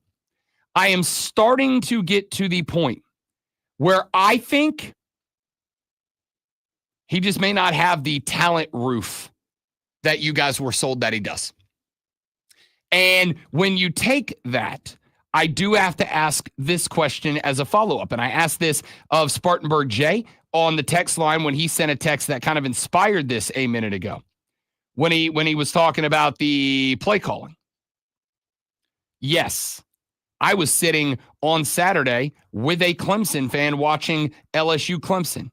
And at one point, about midway through the third quarter, when it was very clear LSU's winning this game, he looked me dead in the face and he said, and I quote, "Same Clemson Tigers." Like that's where you're at now. So I did not ask this at the time because I didn't want that guy to hit me over the head with a beer stein. But I've asked it now and I'll ask it again here. Is it a possibility that it's the same old Clemson Tigers this year? Because much like when DJ Uiagalelei was the quarterback, and you are all able to see the shortcomings of DJ Uiagalelei as a quarterback, is it possible that it is the same old Clemson Tiger offense? Because that's all they trust the quarterback to be able to do. Now, you heard the press conference where Dabo Swinney racked Cade Klubnik and said he had a bad day. He was missing reads. He said at one point, that's day one stuff. That's base plays. That stuff, that's a read and a throw you've got to be able to make when you get off the bus your freshman year to go to practice number one. Like, you've got to be ready to make that throw. Is it possible that the play calling is boring, predictable, uninspiring, because it's all they think he's capable of doing at this point? Because I'll tell you, again, I know I'm hammering on just one play, and one play does not a football game make. But on the opening play of that game against LSU on Saturday, an opportunity to set the tone. Cade had a dude wide open on the right-hand side. Cornerback got his hip flipped to the sideline. Safety had dropped off to cover an inside route. Outside linebacker blitzed, got picked up perfectly by the defensive tackle. Everybody else was blocked. The pocket was perfectly clean. Cade had a dude with a safety rolling back and a corner whose hips were flipped to the sideline, ran an in route, was right in the two of them, and Cade hit the cornerback in the number. Bad throws happen. Bad throws happen. Bad throws are going to happen. Every quarterback. Patrick Mahomes is going to throw a bad throw on Sunday. Or, sorry, tonight. Disrespect. I know. Sorry, my bad. Patrick Mahomes will have a bad throw tonight. And so will Justin Herbert. And so will Josh Allen and Lamar Jackson on Sunday. Bad throws are going to happen. But I got to think there's a difference between a bad throw because you're playing against NFL defenses and you're getting weird looks and you're under pressure versus play number one of one of the most important games of your career with zero pressure, a wide open wide receiver not covered at all, and you miss by 2.5 yards behind him, like I don't think it's unfair. And I really am not trying to be rude, mean, disrespectful, whatever some of you are calling me right now. I'm not. But I think there comes a point where you just have to look and go, is this potentially just a reality where we have hit a talent ceiling? And look, maybe this makes it to be bulletin board material. I don't know. But I don't think it's an unfair question to ask. I really don't. Jacob said this is the third season we've had some kind of conversation about what if Dabo steps out of the way. And so far, it's not happened. And there's no reason to think that it will happen now. Again, I said this last night to Ryan Horvath, and I've said it on this show a few times. I understand that the stubbornness and the commitment to the Clemson way has been endearing for you Clemson fans for Dabo Swinney. I get it. I understand it. Bobby Bowden was the same way for Florida State fans when the game was very clearly passing him by. But the reality is stubbornness and unwillingness to change. I got bad news for you. Everything in the world is changing, and it does all the time. Nothing stays the same. And if you're unable to or unwilling to change with it, you will get left behind. The march of progress waits for no man. And if you go, no, I'm doing it this way, guess what, buddy? The bus is moving. And if you don't stay with it, you will get left behind. The Welcome Home Pod checks in. Clemson not having a true running back will be a factor this season, too. That wide receiver to running back scenario rarely works. Shane Beamer found that out the hard way. Yeah, that was my one big question of our three big questions. Can you run the ball? Because here's the other part that they don't want to talk about. If you can't run the ball, Harold Perkins is going to live inside of Cade Klubnik's jersey all night. And then it won't matter how good or bad he is. And that's what happened. Back after this on the Rob Brown Show on the Fan Upstate. My world. All right, guys, quick live coming right back. Stay right there for me, please, and thank you.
let's flip it over. We'll talk a little NFL here on the Rob Brown Show and the Fan Upstate. No Rashad Beard in the next segment. He is out on his final vacation today. He will be back with us next Thursday, and then all the way through the remainder of the NFL season. So we will keep it here for one more segment, but I do want to get to some NFL talk for just a minute. We open it up tonight with the Chiefs and the Chargers live from Sao Paulo, Brasilia. This game, interesting to me because I think that, as we have talked about many times, we've had these off-season conversations that are just hit on and hit on and hit on and hit on and hit on again and again and again and again and again, over and over. And obviously one of them impacts the great ones, Kansas City Chiefs. That conversation being, are we at the end of the dynasty? Did the Super Bowl loss to Philadelphia last year, did that end the dynasty, or are the Chiefs going to be back in the picture next year? Now, we picked our divisional winners yesterday, and I, along with Lonzo, selected the Kansas City Chiefs to win the AFC West. But I also, because I was curious last night, went and looked at the percentage of bets and money coming in on not Kansas City to win that division. And it's a pretty significant number. The book I looked at last night said, great one, that about 40% of the overall bets, now this is not the money that is coming in, but about 40% of the number of bets placed. And I will say, looking at money versus looking at number of bets tells a story. Number of bets regularly tells you what the everyday common average bettor is doing, right? Like the guys that don't do this for a living. Money usually tells you what the sharps are betting, what the guys who live in Vegas and gambling on sports is how they make a living are doing with their money. If there is a lot of money, like if 70% of the number of bets are on one side, but 70% of the money is on the other side, usually that means that the Vegas insiders, the sharps, if you will, usually it means that they think that there is something that Joe Blow out here in everyday America does not see, does not have, does not know, does not have a read on, whatever. The money, overall money, is still in on the Chiefs, but the number of bets has dropped from the last couple of years where Kansas City was entering the year with like 65+% of the total number of bets to win the division. This year, it's down closer to 40. The other 60% is largely Denver with a smattering of Chargers votes in there as well. This is going to be one of those games, great one, that I think is going to be a prominent feature on, well, actually, Monday. Because whether the Chiefs blow out the Chargers slip by the Chiefs, or the Chiefs win a tight one with LA, I would also point out, I don't think you're going to see either one of these teams in midseason form out of the gate. And I think both of these teams, with the two quarterbacks they have, are likely teams that may take a game or two to really get into midseason form. I think it'll be a hell of an entertaining game. It's obviously a very important game, especially if the Chargers are able to hang around with the Chiefs until the midway part of the season when they line it up again. But give me a Chiefs win. I'm not going to touch the number. It is Kansas City -3.5 because I do think it could be a field goal win.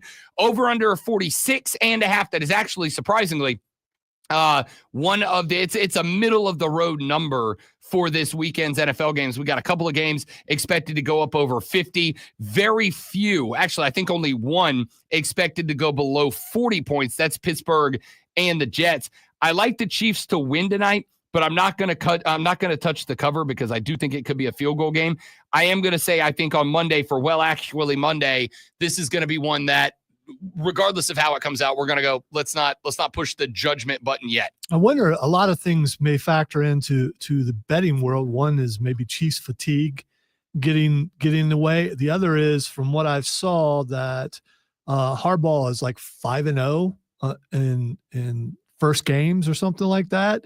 So there are a lot of things that factor into this. Also, I think I heard it on the Kelsey podcast that it's a 12-hour flight there and there's no time difference. So there's no place for them to catch up as far as sleep and stuff. So I think both teams are going to be a little bit tired. And I don't know about your feed, but my feed is constantly showing Patrick Mahomes and Kelsey doing different interviews. So I think they're being sought after. I don't know if that's happening on the Chargers side. So, and I don't know if that takes away from any practice time or anything like that. I think it's going to be a good game because it's always a good game. And if the Chiefs win by 2 or they win by 35, they still win. Yeah, I mean, look, because I'm not a bettor and I'm not putting money down, I think margin of victory doesn't matter as much to me, especially going through the last couple seasons where the Chiefs barely win, and a lot of times it takes the fourth quarter, and in some people's opinions, the referees, in order for them to win. The good thing is with the NFL, and this is one of the reasons that some people make the argument that it is a better system. And why don't they say that about Philadelphia? Of course, you couldn't last night. Man, they got flagged a bunch. Why is there not Eagles fatigue? Well, first off, I'm going to say when it comes to betting, I'm sure it does have some level of influence for the out here on the streets bettors. Much like I have said with the Vegas lines makers, the guys who live out there and they do this for a living, they don't give a damn about fatigue or fandom or any of that. There's money on the line. That's all they care about. The fatigue narrative, with the exception of some gamblers who I would advise to stop gambling, Chiefs fatigue is not going to factor into anybody who does this seriously's decision making. I want to see them lose, so I'm going to throw $100 at a bet I don't think is going to hit because that's what I want to have. I have never once bet on what I want to happen versus what I think is going to happen. Hell, what I think is going to happen is with great regularity and direct opposition to what I want to happen.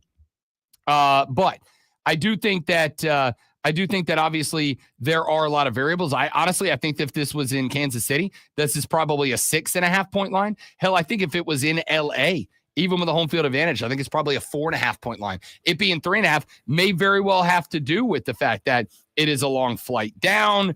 Everybody is in unfamiliar. So there's no way a Chiefs-Chargers game should have a point line, a total of whatever, 46.5. Like that number should be 48.5. That number should be 49.5. I'm sure there's a lot of that plays into it. I also think that there is some level of what is this Chiefs offense going to look like this year, right? And it's a fair question because it's not just, I think, the Super Bowl from last year. It's that just compared to previous Super Bowl years, year to year, the numbers were down for the Chiefs offense. They got everybody back on offense. Remember, there were a lot of injuries last year, and they got everybody back so much so that they had excess and had to send some people away. Sure. But again, there were, at the beginning part of that year last year, those guys were all there, and those numbers were still down on a week-to-week relative to the previous year's year. So I think it's fair to say, look, it's still a very good team, but it is a team that is a year older. It is a team that is coming off of a Super Bowl L. I don't know. I'm taking the Chiefs.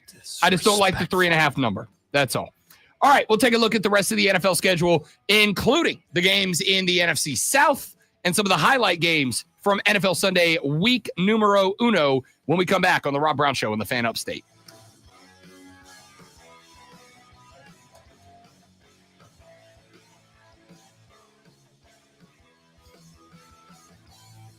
I'm glad you made that reference, James, because I made that reference back in the first hour of the show.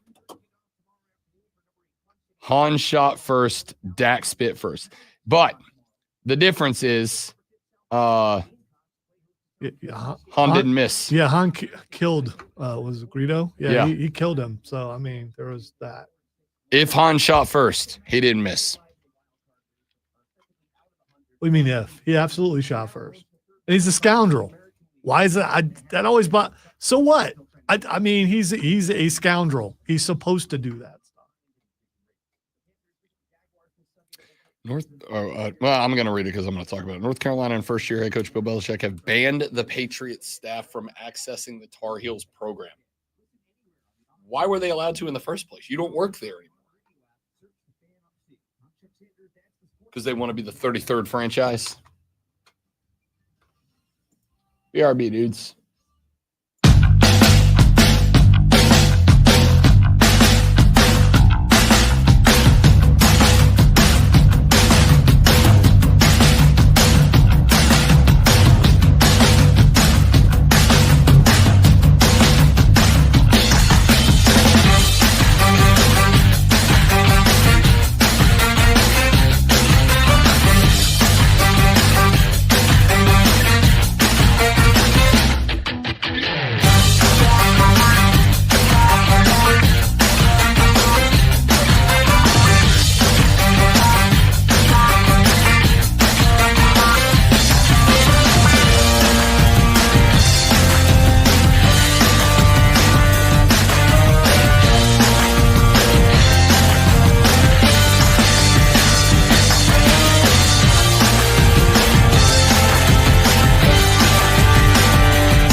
Taking a look at this weekend's NFL Sunday slate as we get week number 1 underway on Sunday. Kickoff tonight between the Chargers and the Chiefs at 8 p.m.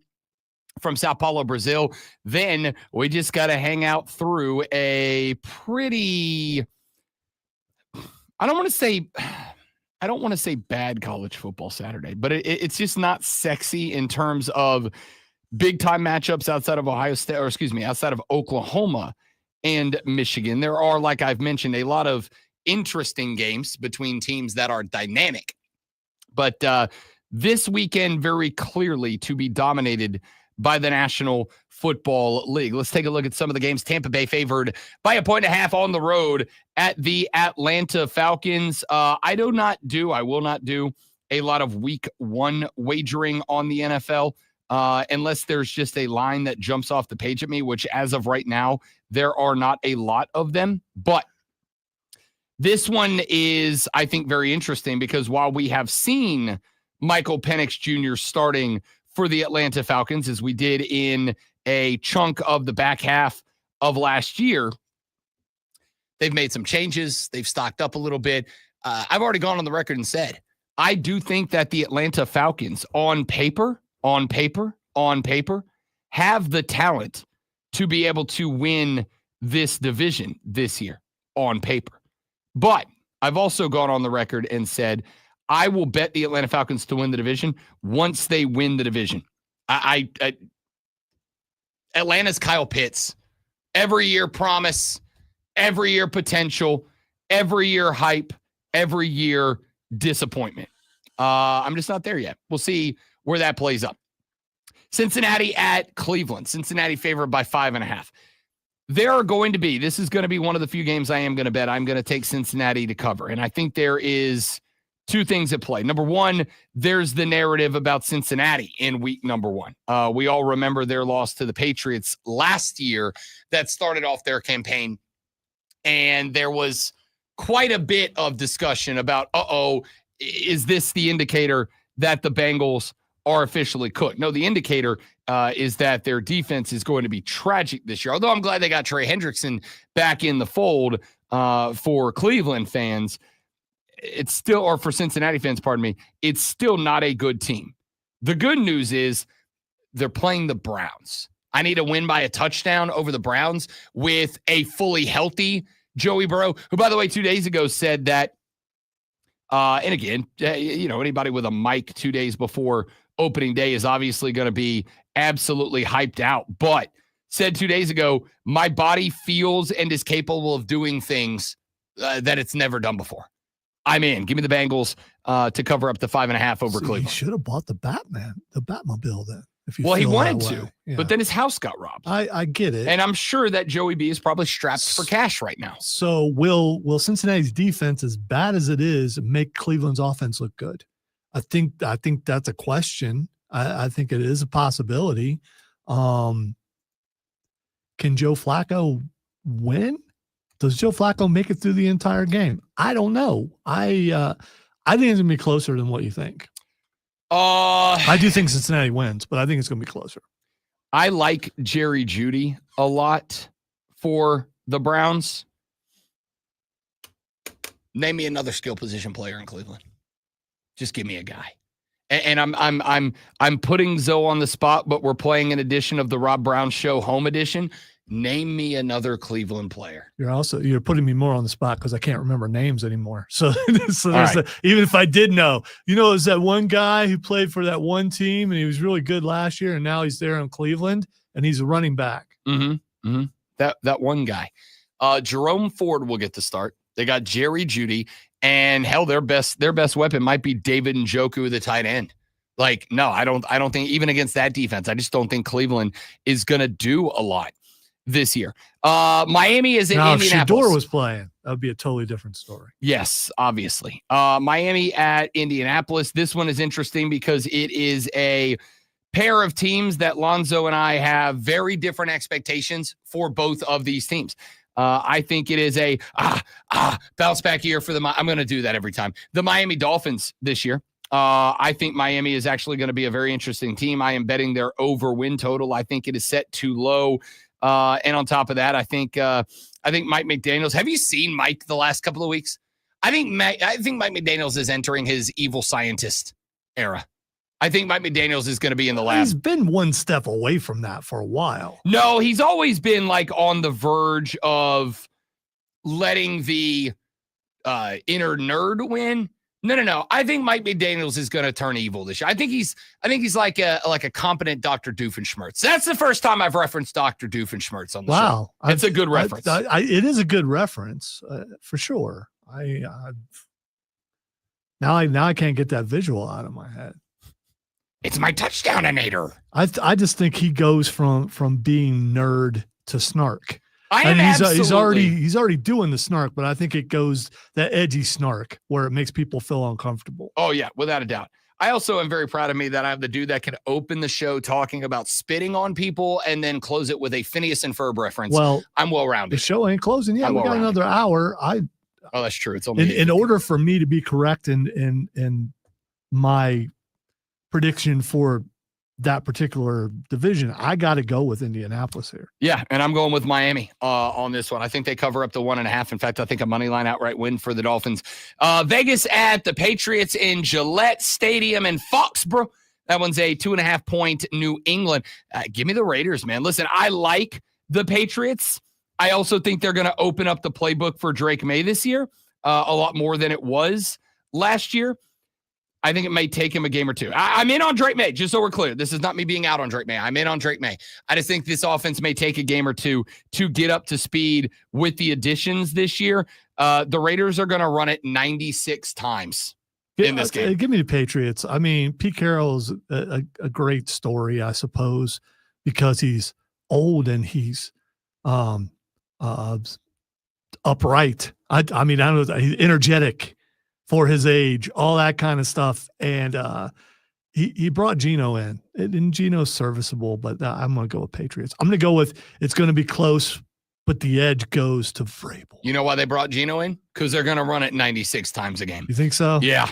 Yeah, I do. Arizona at New Orleans. Who cares? Pittsburgh. No. Let's not gloss over that. So you're saying there's no chance that Spencer Rattler can come out there and beat that quarterback who might be taller than him. And beat that quarterback who might be taller than him. I am never going to pass over a chance to talk about the over 6 foot tall Kyler Murray. I mean, I get that. Listen. I don't care if anyone else gets it but you. If the New Orleans Saints win a game that they are 6.5-point dogs to, I've already told you a million times. That's a touchdown, right? Your boy is very much in on Spencer Rattler still being the surprise of the draft. If we win this game, I will be in here on Monday hyping the Rat Daddy to the moon, boys. But I don't think it's going to happen. Wow, I was not expecting that. I was like, oh no, he forgot to turn his phone off again. And then, well done. You know what? I just don't believe in Arizona. I don't. I don't really either. I just also don't believe in my own team. So if I don't believe in either team, I'm going to go with the thing that makes Rob happy. Rat Daddy! There we go. Pittsburgh at New York. Obviously, this one, the return of Aaron Rodgers to the Big Apple alongside a visiting team as he takes over Mike Tomlin's Pittsburgh Steelers. I've already said it, and I've said it, and I've said it again. I am in on Justin Fields and the New York Jets. Steelers are better. Give me the 2.5-point cover. Yeah, I got to go with Steelers and keep talking about the return of Aaron Rodgers, but those quarterbacks are switched. That's so true. This is Justin Fields having a chance to get revenge on the team that started someone else ahead of him after he went 4-2 or whatever it was at the beginning of the season. That's also fair. Let's keep going with our 1:00 games as we work towards the end of this. We will do our afternoon and night games coming up in the next hour of the show. The New York Football Giants on the road at the Washington Commanders. The Commanders 5.5-point favorites at the crib. I may not bet against Washington this year. They're not going undefeated or anything, but I may not bet against them. I like New York. I've already said, I think both New York teams are going to be pleasant surprises to the residents of the Big Apple this year. That being said, Jaden Daniels is that dog, and Scary Terry got his money. Give me the Commanders. Absolutely. You can't bet against an Ohio State receiver. Got to go with Washington. And to wrap up our 1:00 games, the Carolina Panthers on the road at the Butthole of America Jaguars down in Jacksonville at Everbank Stadium. Jacksonville favored by 3 and the hook at the crib, Lonzo. Yeah, I'm going Panthers. And it's a lot of it has to do with, again, my favorite NFC team, and I don't believe in Jacksonville. I think Panthers come out and surprise Jacksonville. Will it really be that much of a surprise if the Panthers won? Because a lot of people are picking them to win the division. Right? I don't know if it's a lot of people. I got beat up on social media yesterday. I've heard several national people high on the Carolina Panthers. For sure. So. For sure. I'm not saying nobody is. I'm one of them. I'm not national. But you absolutely are national because you're on national shows all the time. So, I mean, that's the definition of national. I will take it. Maybe not consistently. Give me the Cats on the road. I don't know. I mean, I think I might just pick a money line win in this. Like Carolina plus 5.5 feels real good, but plus 3.5 feels real good. I wouldn't. Show some love for your baby boy. I would not be shocked if that line dips down to Carolina plus 2.5 and takes the field goal hook off there. But grab it now if you want it. I'll take Carolina plus 3.5. I'll actually take them on the money line outright. When we come back, we're going to be joined by the fellas from the Moving the Chains podcast because we've got high school football across the upstate tonight. We'll check in on some of the big games and matchups, and then we'll run through the rest of the NFL schedule, set you up for the weekend in the final hour of the Rob Brown Show. This, ladies and gentlemen, is your last sports flash of the week. Enjoy. Better savor it. The first NFL game of the year ended with a 24-20 win for the defending Super Bowl champion Philadelphia Eagles. Eagles defensive lineman Jalen Carter was ejected before the first play for spitting on Cowboys quarterback Dak Prescott. Jalen Hurts finished 19-23 for 152 yards, ran for 62 and a pair of touchdowns on the ground, which is really, really good. The NCAA has made a major change to its transfer portal policy, voting yesterday to move to a January transfer window and eliminate the spring window for football. The lone transfer portal window will be a 10-day period that opens January 2nd, one day after the quarterfinals of the college football playoffs. And Indiana Fever star Caitlin Clark announced yesterday she would not return from her groin injury this season. Clark has missed all but 13 games this year and has been absent since July 15th. The Fever's season ends next Tuesday with a playoff spot still within reach.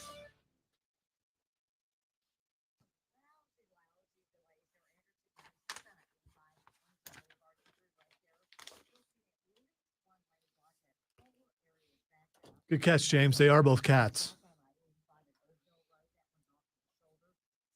But in the wild, wouldn't you think that a Panther could beat a Jaguar? I mean, Jaguar are going to be faster, but the Panther would be up in a tree and maybe catch that Jaguar off guard. I don't know.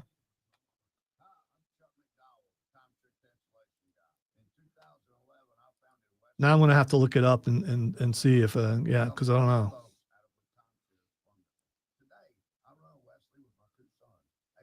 Congratulations, Stephen.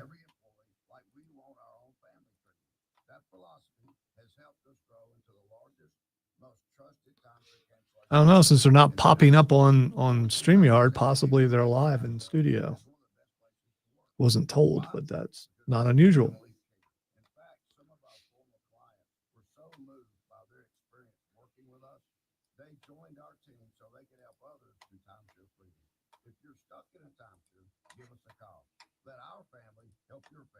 Call Wesley now for your free timeshare exit kit. 800-949-1441. That's 800-949-1441. 800-949-1441. Texting privacy policy and terms and conditions posted at textingterms.us. Texting enrolls you. I did not, Zach. Now I'm going to have to look it up because I'm sure it's comedy. There's a lot on the line in divorce. This is Joe Cordell of Cordell & Cordell, the largest family law firm in the country. When you find yourself facing divorce, you need a partner you can count on. Connect with a local divorce attorney today. Text OFFICE to 32, 32, 32. Office to 32, 32, 32. 55 BD Greenville. Welcome to the Ingalls Table, a delicious destination with recipes galore. Need to whip up a dessert, entree, side dish? No problem. The experts from the Ingalls Table take you through it step by step with expert tips and advice along the way.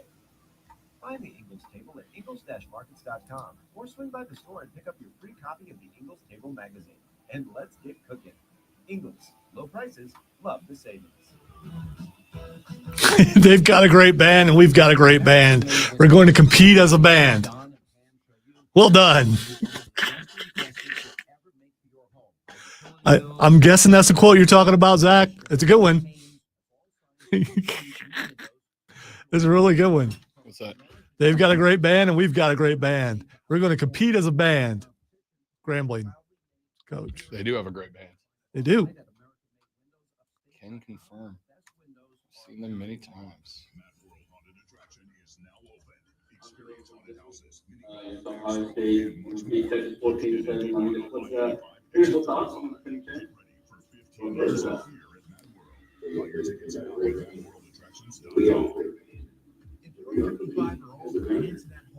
But I'm just joking.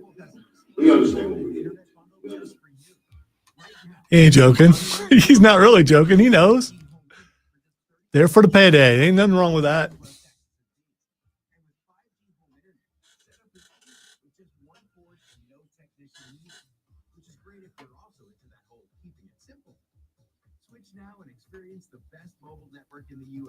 Although I do wonder if Julian Sayin did indeed just barely win that job, do you let is it Kleinholtz, I believe? Do you let him play any in that game? Get up again, yeah, absolutely. Because if he plays and he outplays Julian Sayin, don't you kind of have a controversy? Albeit it will be against Grambling, but you know.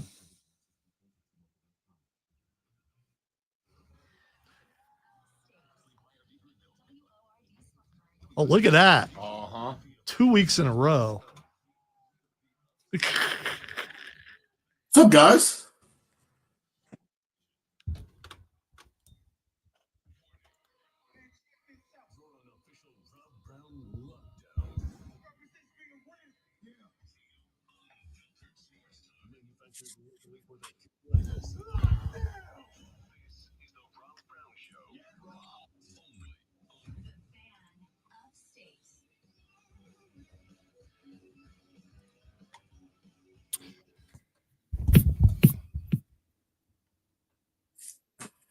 Where'd it go? That you can't tease that, Lonzo. I gotta have a payoff for that.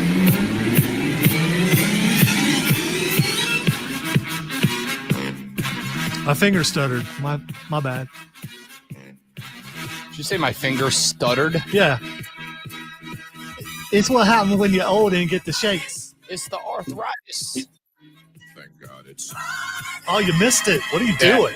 Sorry, my mouth stuttered. Thank God it's. Ladies and gentlemen, the final hour of the day, the final hour of the week, and the final hour of the NFL offseason. It's not the offseason anymore. I thought you were going to pass out or something. That was amazing. No, I was leaning into it. Little extra gas, little extra energy, little extra adrenaline this AM because my dudes and dudettes. We had Eagles Cowboys last night. We got Chiefs Chargers tonight. And then this glorious Sunday, we all sit down around televisions across the upstate of South Carolina. We turn on 7 hours of commercial interrupted football because the NFL Week 1 is, I know.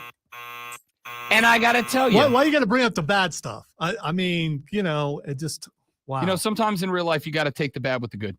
sometimes in real life, you just got to acknowledge that football is beautiful. It's a beautiful thing. We all love it. We all appreciate it. And unfortunately, there are some folks out there in suits and ties who care more about their bank account than they care about your happiness. And you've got to, at least for 3.5 hours every Sunday or Monday or Thursday or sometimes Friday, take it, put it aside, put it in the back of the brain, let the lizard brain, the caveman come through and just go, football good, me happy.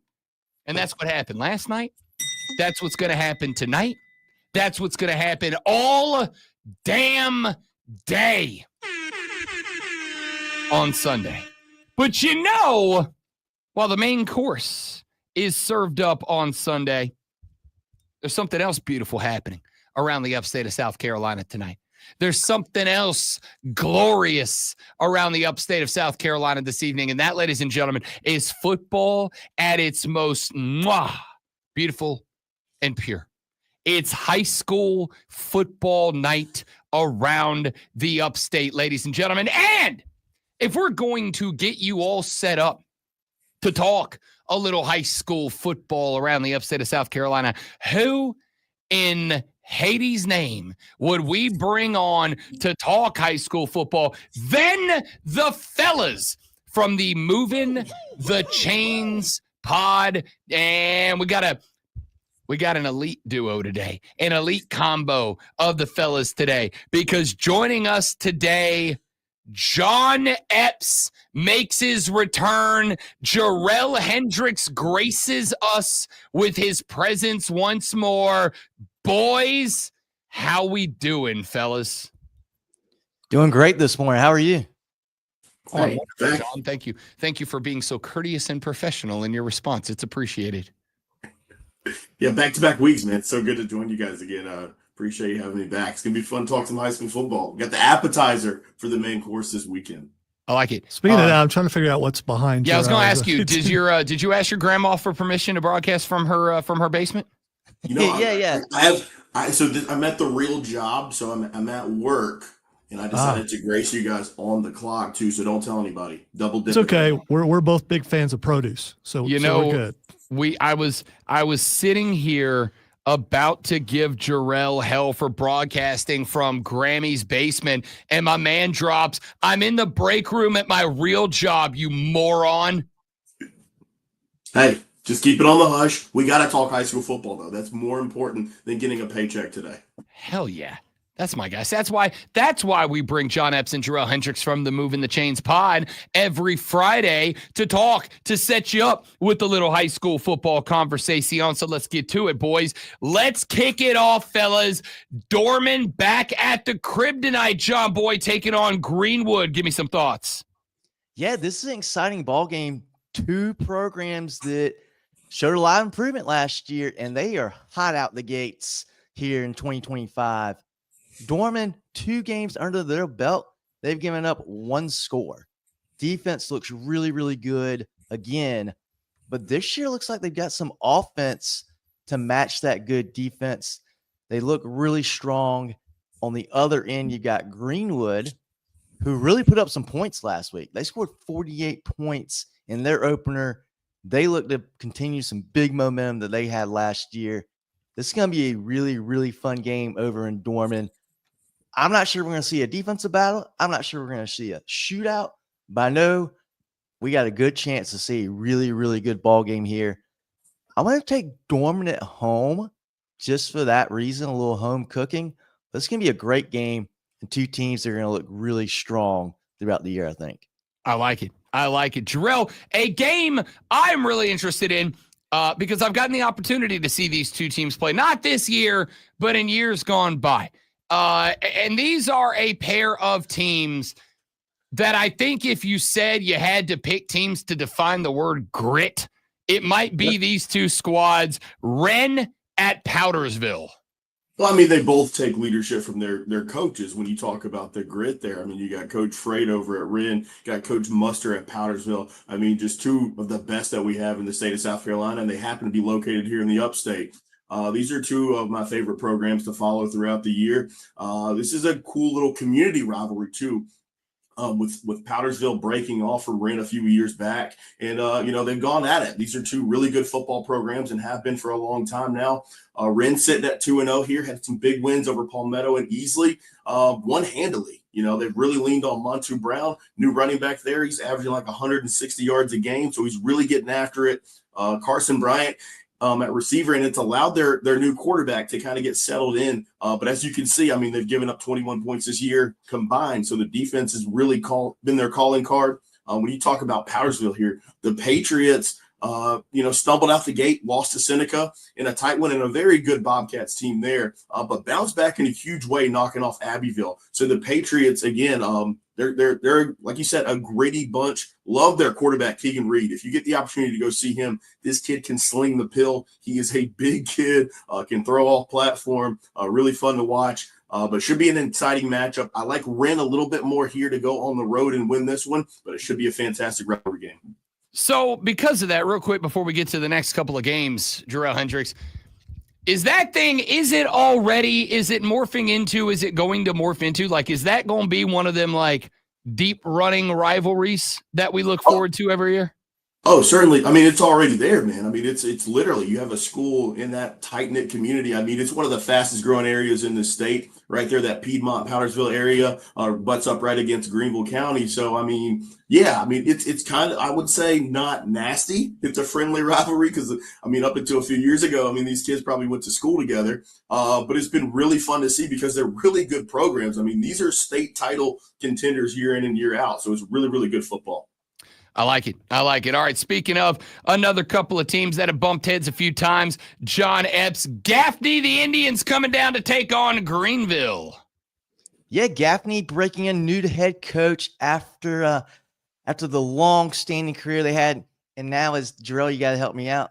I'm forgetting his name now. Scoot Watson. Are you talking about Gaffney? Yeah, Scoot Watson at Greenville, which is off to a great start with Greenville. Let's talk about Greenville. Greenville, they started their season off with Dorman, didn't score a point. Boy, they bounced back last week, and they do the same to a Riverside team that we think is pretty good, especially on the offensive end. So Greenville, a little bit of a, what are we going to see tonight? They had one game where they didn't do a whole lot, and then last week, boy, they really showed us something. I think they're going to be really competitive in this, and I got it, post Dan Jones Gaffney program. I think it's going to be a really competitive game. Gaffney, they shut out J.L. Mann last week, suffered a loss against a Charlotte powerhouse in Independence in the first game of the year. I think we're going to see a competitive game. I expect Gaffney to win this game, but Rob, Alonzo, I tell you what to watch tonight with Greenville. This is a big measuring stick for the Red Raiders. They did not have a good year last year. Scoot Watson's a proven commodity here in the upstate coming from JL Mann. If they keep this game competitive for 48 minutes, look out for the Red Raiders. I think they could be in for a pretty strong season here. I like it, Jarrell. Let's skip on down to West Side. They'll take on and host TL Hanna. Just realized I was keeping it in Anderson County, man. This is going to be a fun one, too. Now, this one can get a little nasty here in the Electric City. This is a rivalry that's long-standing. Also, two premier programs, two state title contenders year in and year out with Hanna and Westside. But both of them, looking for their first loss of the season. TL Hanna went over to Burns week 0, suffered the defeat in the opening of the new Nixon Field there. And then Westside, they took a long trip for a whooping. They went down to Alabama and faced Vestavia Hills. No shame in that. Vestavia Hills is one of the premier programs in Alabama, sometimes nationally ranked, but they took one on the chin there. This one should be really fun. Talking about contrasting styles here. We all know TL Hanna runs that little veer option. They're more about the guys on the name on the front of the jersey in the back, so they're going to rotate running backs in there, really get after it, play some tough defense. And then Westside, they like to air it out. Quarterback, Bear Woods, younger brother of Cutter Woods, the freshman. He's already about 6'3", 6'4", big lefty slinging the pill. So you'll hear that name for years to come. A lot of playmakers there, especially on the defensive side. Christian Webb Scott gets after it on the D-line. Jax Wilson, always have skill positions. Zion Paul playing receiver and Keelan Powell at running back. And then Westside, they do have a big-time tight end commit in Walker Kelly, who's going to Wofford. But more so, they're a team. It's a team game for the Teal Hannah Yellow Jackets. They want to ground and pound, drag the game out, and basically Westside wants to play basketball on the football field.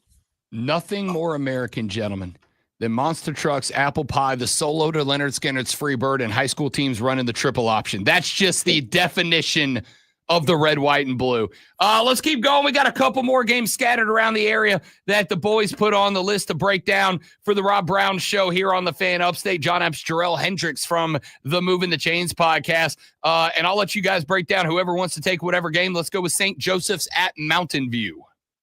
Yeah, this is two squads that are 2-0. St. Joseph's, stepping up a couple classes with the reclassification with the high school league.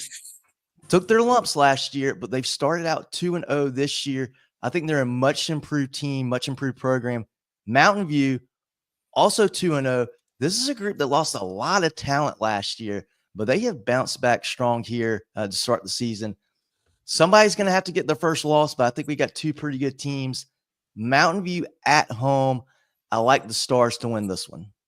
There's not a lot better than one of those games, especially when those games take place in week 2, 3, 4. Not a lot better than when somebody has to take L number 1. Because, you're playing for the name, you're playing for the colors, you're playing for the student body. But keep it a buck, boys. You get into that game where if you drop the L, it's L1, and they are going to put it in the face. There's not much better than that between the goal lines. Not at all. We got the same thing here, Woodruff and Emerald, the next game on the list. Somebody's got to take an L in this one. Woodruff, they're my state title contender pick. I have them in the state championship game. I really love this team, breaking in a new quarterback. But if you see Aiden Gibson, he reminds me of James Wilder Jr., just a physical big back. I like Woodruff to win this one. Emerald is very much improved, had a nice win over TR last week, but give me the Wolverines in this one. Seneca at West Oak. Once again, we stay with the theme of undefeated teams. Seneca, they normally start out pretty hot, but for West Oak, this is the story. I want to put this game on because I want to give a little shout out to West Oak. This is a program. People aren't typically talking about them, and if they are, it's probably not good because they have been losing a lot of games. But this year, they're 2-0.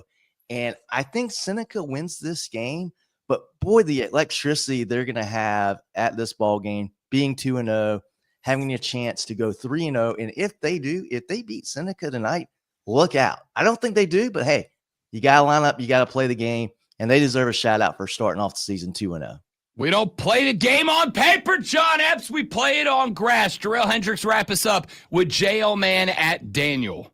When it goes to the Patriots, man, it's been one of my favorite teams to watch over the last few years. But Coach Watson goes over to Greenville High. They lost a ton of seniors on this team, and quite frankly, they're just not very good this year. They've really struggled out the gate. They're 0-2 so far, and then they got to go travel to play a Daniel team that's also coming off a loss, and a team that's not used to losing, especially at home. They fell to a very difficult Stratford team last week. So I think they're going to be a rowdy bunch over there in Pickens County. I think man goes to 0-3. Unfortunately, I think it's going to be a long season for these guys. But I think Daniel gets some get right in this game.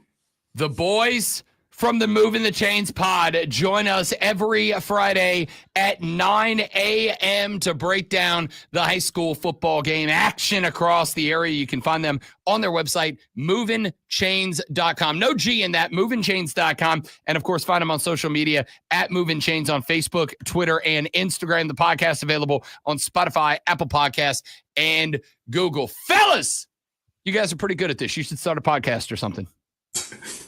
I would like to think so. We need a fearless leader. Yeah, our fearless leader. He's on the golf course right now, so we'll see what happens with that. Every year, we are 2 weeks. We're not even 2 weeks into the season, and my man's taking a golf vacation from the Rob Brown Show already. It's gonna rain all morning. Yeah, I mean, not even going out on a good sunny day. He bailed out. He asked y'all to handle the workload responsibly to go play golf on a crappy day in week 2. I heard he's taking it down to Charleston, though. So, I mean, he's really playing some golf today. John Epps, I'm going to agree with what you said. You need a fearless leader. Jarrell and I are great coming out of the backfield, but we need that quarterback. Gotta have it. And KT just out here throwing 2.5 yards behind cornerbacks in the leadership department. It's unbelievable. Unbelievable. Hey, John Epps, is Cade Klubnik good or bad? I'll tell you right now, he is good, but man, he is got to get it right between the years. Because in big time games against Texas, he stinks. He showed up. He stunk in every big time game. How much of that do you put on Dabo demanding Garrett run the Clemson offense, Garrett being boring on the play calling, or maybe we've just hit the roof? Where's the slider on that scale? I'm looking more so at Coach Riley. I want to see more conducive to our players. Let's get some more confidence going with our team. I think we've got some good tools, and hey, we were one play away from being right in that ball game Saturday. So you were also a blown touchdown call away from being 2 scores out of that program. Jarrell, is he right or wrong? Give it to me. I got to disagree with my co-host here. I mean, third-year starter Cade Klubnik did not look good. I will say I'm not a fan, and this could be controversial, the air raid scheme in general. Love Hal Mummy, love Mike Leach. Those guys are very much innovators, but when it comes to big-time, programs and physical defenses, that scheme really doesn't hold up. Me and Rob watched the game a few years ago with TCU playing Georgia in the national championship, and it got ugly quick, and we had to fill it in with conversation. So I think Cade is just not progressing in a way that he should as a Heisman contender and a third-year starter. And I think the whole system probably needs a reboot. And now I send John Epps and Jarrell Hendricks off the rest of their day after starting a fight. Thanks for being here, boys. Talk to you next Friday. Y'all have a good one. Jarrell, get your ass back to work. Thanks, guys. Appreciate it. You too. Later on, boys. John Epps, Jarrell Hendricks from the Moving the Chains pod. Again, find them at movingchains.com. Find us back here after this break on the Rob Brown Show in the Fan Upstate. Thanks, guys. Appreciate it. Hey, just remember, no spitting on each other. All right? It's against the rules. Can't do it. Told you I'm not a Cowboys fan anymore. They can't hurt me.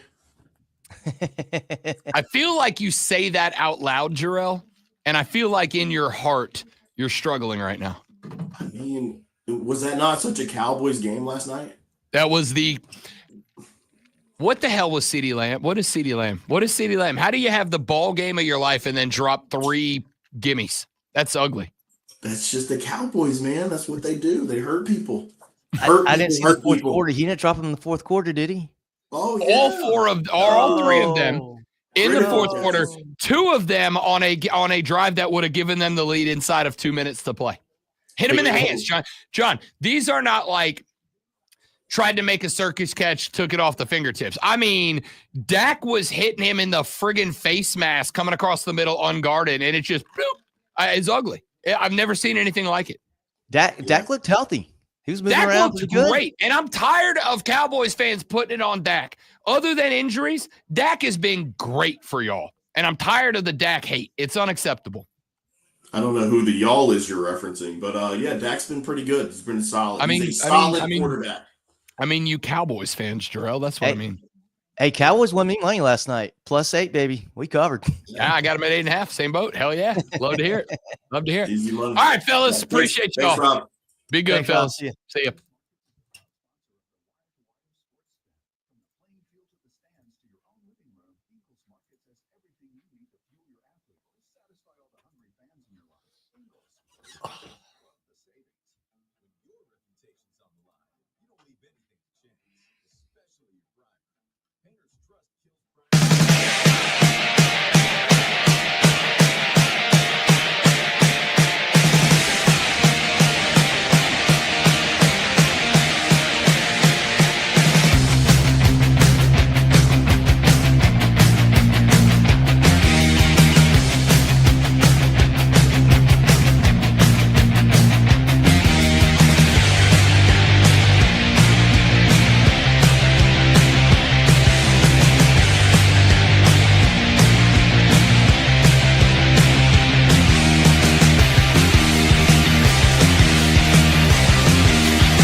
I wasn't gonna, but I'm gonna complain about the red zone thing. It's Friday. I don't care. Why? ESPN, why? Man. Like, when ESPN got the rights to red zone a couple of months ago, everyone knew what was going to happen. Yeah. I said on this show, I'm like, guys, go ahead and mentally prepare yourself because we're getting 7 hours of commercial interrupted red zone. And it was no doubt. And listen, I don't know what the format's going to be. I don't know if it's going to be like full screen commercials. I don't know if it's going to be like they do the thing where they put the commercials in a big box on one side and then they move the octo box over to the other side. That's what I'm seeing on X. I'm also seeing a bunch of supposedly people canceling their subscriptions. I don't know how accurate that is, but I'm seeing a lot of that. Yeah, and again, it's one of those things where it's still red zone. I mean, turn your sound down as long as they have the game's up. It's a principle thing, man. It's a principle thing. And you know that, and I know that. And we know that we all have spots where we draw a line in the sand and we really do act. I think for a lot of people, a lot of it is what's the millennial word? Virtue. It's virtue signaling for a lot of people. I'm going to complain that I'm better than and don't like and will not participate in this thing, but I'm also unwilling to actually sacrifice the thing that I like. I'm just going to tell you that I'm doing that. It's why the NFL rankings after the Colin Kaepernick year, everybody was canceling the NFL, and then literally none of you did. It's the same thing, right? It's the NBA put social justice messaging on the court. I'm out, and then their ratings went up and they got more money. No, you're not, and it's okay. It's fine. I get it. I understand it.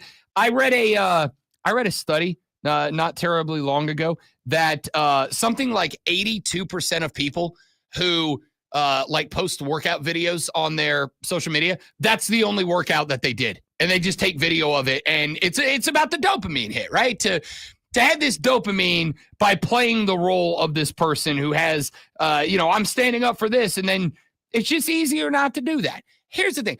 I'll keep it a buck. I'm not getting rid of red zone. I'm not watching red zone. I am just going to complain about it a lot because, again, when we've gotten to the point we've gotten to in sports where every freaking place that my eyeballs might be, there is advertisement. Genuinely. I used to, when I was going to Saints games down in New Orleans, when I lived down in Florida, and I'd go over to like 2 or 3 Saints games a year. One of my favorite things is that there's a place right next to the Superdome called Champion Square.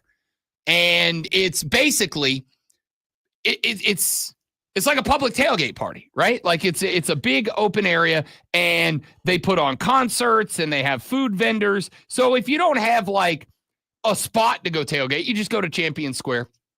It's just a big public tailgate. And it used to be great because all around Champion Square, there's like a hotel and there's like a restaurant and a bar and stuff. And in front of those places, they would put up those big like vinyl screens, but they would have huge pictures of Sam Mills and Ricky Jackson and Archie Manning and all the great Saints players from over the years of my terrible franchise. And that was always like, it was cool because people would go around and they like take pictures with these things and tell stories or whatever. And then like 2-3 years ago, I went back down to a Saints game and all of those old pictures of all of the Saints legends and icons over the years were gone and just replaced by just advertisements for restaurants and advertisements for bars and advertisements for merchandise or whatever.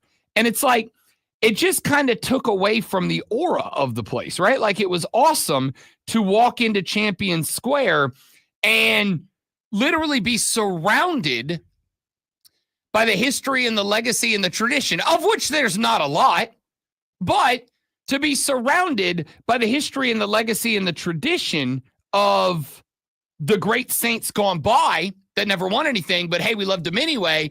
And now it's like, come buy a ring for your wife. Like, no, show me. Like, I want to see Ricky Jackson. I want to see Sam Mills. I want to see Craig Ironhead Hayward. Like, I want to see the dudes, man. So we live in this world where just every second of every day and every place that your eyeballs might come across has got to be filled up with an ad now. So the reason Red Zone was so beloved is because, and this is the part that, like, I genuinely don't think it makes sense to me. The reason that Red Zone was so beloved was because of the fact that, especially in the early window, there's 8, 9, 10 football games happening. And if you are, I will say, more so than college football, if you are an NFL fan, you pay probably close to as much attention to the other teams as you do to your own, right? Like, I'm a Saints fan. Even if I'm not doing a radio show that dials in on the NFL, even if I'm just Rob Brown Saints fan, man, I'm watching what Carolina's doing. I'm watching what Tampa's doing. I'm watching what Atlanta's doing. I'm watching what Detroit and Chicago and Minnesota are doing. I'm watching what everybody's doing. And when you have 8 or 9 or 10 football games happening at one time, I could go to Red Zone and I could, in real time, keep up with everything that was happening. And now I can't. Because even if they go big boxes and then little boxes over here, you're still putting the important thing that I care about over here so you can show me another ad from Jake from State Farm. And while, don't get me wrong, I genuinely find you need this trainer, but you got this trainer, Megan trainer. Commercial's hilarious. Like, I love them.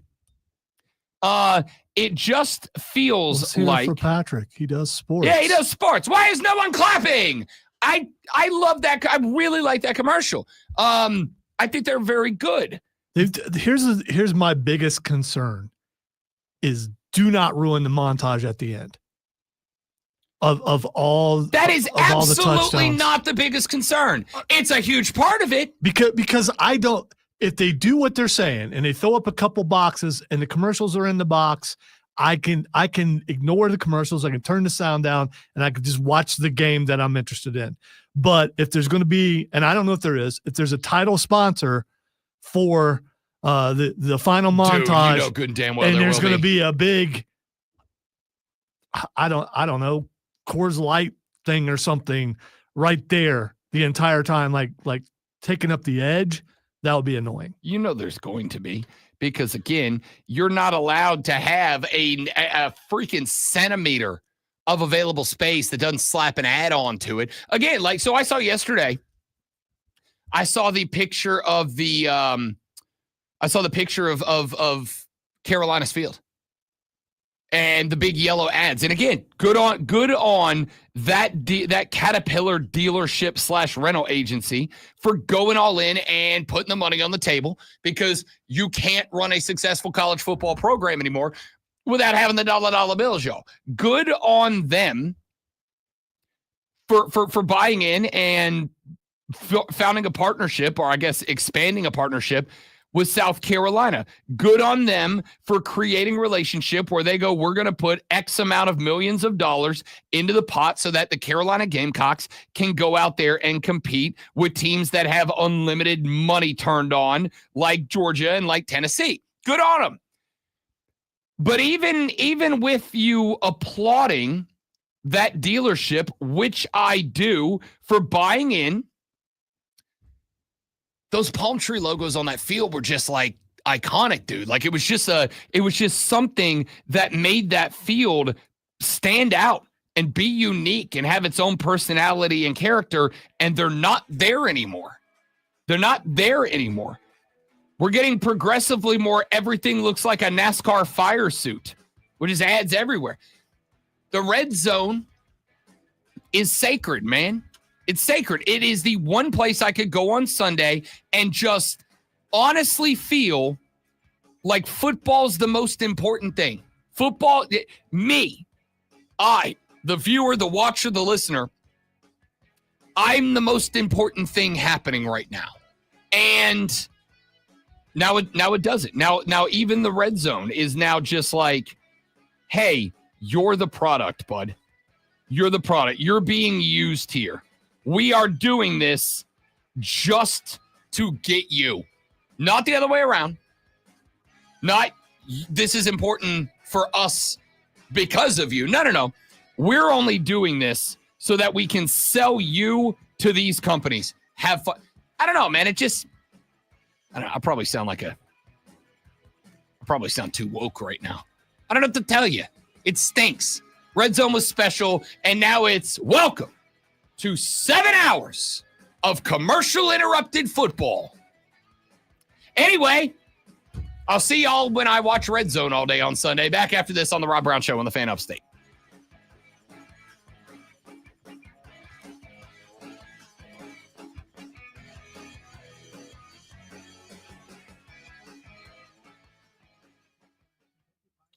"30 seconds, guys. We'll be right back."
All right, something real quick to run through here, and then I gotta drop the elbow on a real bad "hey, look at me" take that somebody had a little while ago. You remember a real long time ago when I did a whole segment complaining about there being commercials on Red Zone? You remember that? I know it was a while ago. That was. I know it's been a minute. So distant. I barely remember that. Yeah. I find accountability important, even when you are holding yourself accountable for something that you said so far in the distant past that honestly, it probably shouldn't even be archived. Yeah, people listening probably won't even remember, and you're bringing it up. Yeah, and that's because I believe in personal responsibility and accountability here on the show. Apparently, according to Awful Announcing, which is a wonderful website, by the way. It's one of my favorites to go to. According to Awful Announcing, Red Zone is going to have 4 15-second commercial breaks. The details reported by Front Office Sports say that Hanson's new tagline could accurately be, quote, 6 hours and 59 minutes of commercial-free football starts now, because there will have 4 ads throughout the entire 7-hour telecast. However, in week 1, with each ad lasting a mere 15 seconds. Additionally, as multiple outlets are reporting, the ads will utilize a split screen with game action still occurring on half of the screen. Front Office Sports reported via a source in the know that they will start with 4 15-second ads, but, quote, the ad load could change later on in the season. Front Office Sports also reporting that the addition of the advertisements to Red Zone is not a byproduct of ESPN's recent deal with the NFL. The source is quoted by FOS as saying, quote, this move has been contemplated and tested for over a year now and is completely unrelated to the recent news regarding ESPN and the NFL. All right. We're looking at 420 minutes of broadcast and 60 seconds of commercial. I still don't like it, but I'll tolerate it. Do you believe it, though? I mean, I don't know. I guess we'll find out Sunday. I mean, I was going to say, we'll find out. I'll find out because I will 1,000% have the Red Zone on. Oh, never a Sunday goes by where I have access to Red Zone that I don't watch it for some period of time. Also, I got a text from a buddy of the show. I shan't reveal the name because I feel like I already know what the response is going to be here. But I got a text from a buddy the other day that said, "Am I the only person who is not a fan of Scott Hanson?" And I was like, "Dude, I think you are. Might I think you might actually be." Yeah, you don't want to out that guy. Yeah, I don't, because he's not a cat that I know to be contrarian for the sake of being contrarian. Like, he's a dude I respect the sports takes from. But, yeah, he's like, am I the only guy that's not a Hanson guy? And I'm like, I think you might be. And I'm not talking about bop, woocha bop, now doo-wop. I'm talking about Scott. Well, how could you hate Hanson the band either? You grew up when Hanson was big. No, that's the answer. No, all the girls you had a crush on at the time ignored you because of Hanson. That's how. You could have dyed your hair. I mean, you could have tried. No, at that age, I wasn't allowed to have long hair, so there was no happening. Hey, Ryan, of all of the takes that have ever been taked on sports radio, Ryan Clark had one of them. Oh, dadgummit. That would have been a super good tease there. Yeah, that's my fault. I blew it. No, it's not. I didn't have my speakers changed over. Hey, would you let me take the L here? Of all the takes that have ever been taked, Ryan Clark had one of them. Few of them. I think there's less than what you think. I think John Elway was a generational talent. I think Patrick Mahomes is a generational talent. I don't think Tom Brady, I don't think Drew Brees, I don't think Peyton Manning are generational talents. I think Andrew Luck ended up being a generational talent. I don't think there's a ton of them out there. But so then what? Then how does one, in your eyes, be a generational talent? Because there's not a lot of difference. Production. Let me. No, Stephen A., I will not let you interrupt. That's from ESPN's First Take. Ryan Clark said, there's not a lot of generational quarterbacks. Fine. But then he said, John Elway, Patrick Mahomes, Andrew Luck, generational quarterback. Tom Brady, Drew Brees, Peyton Manning, not generational quarterbacks. And I listened to that a couple of times during the break.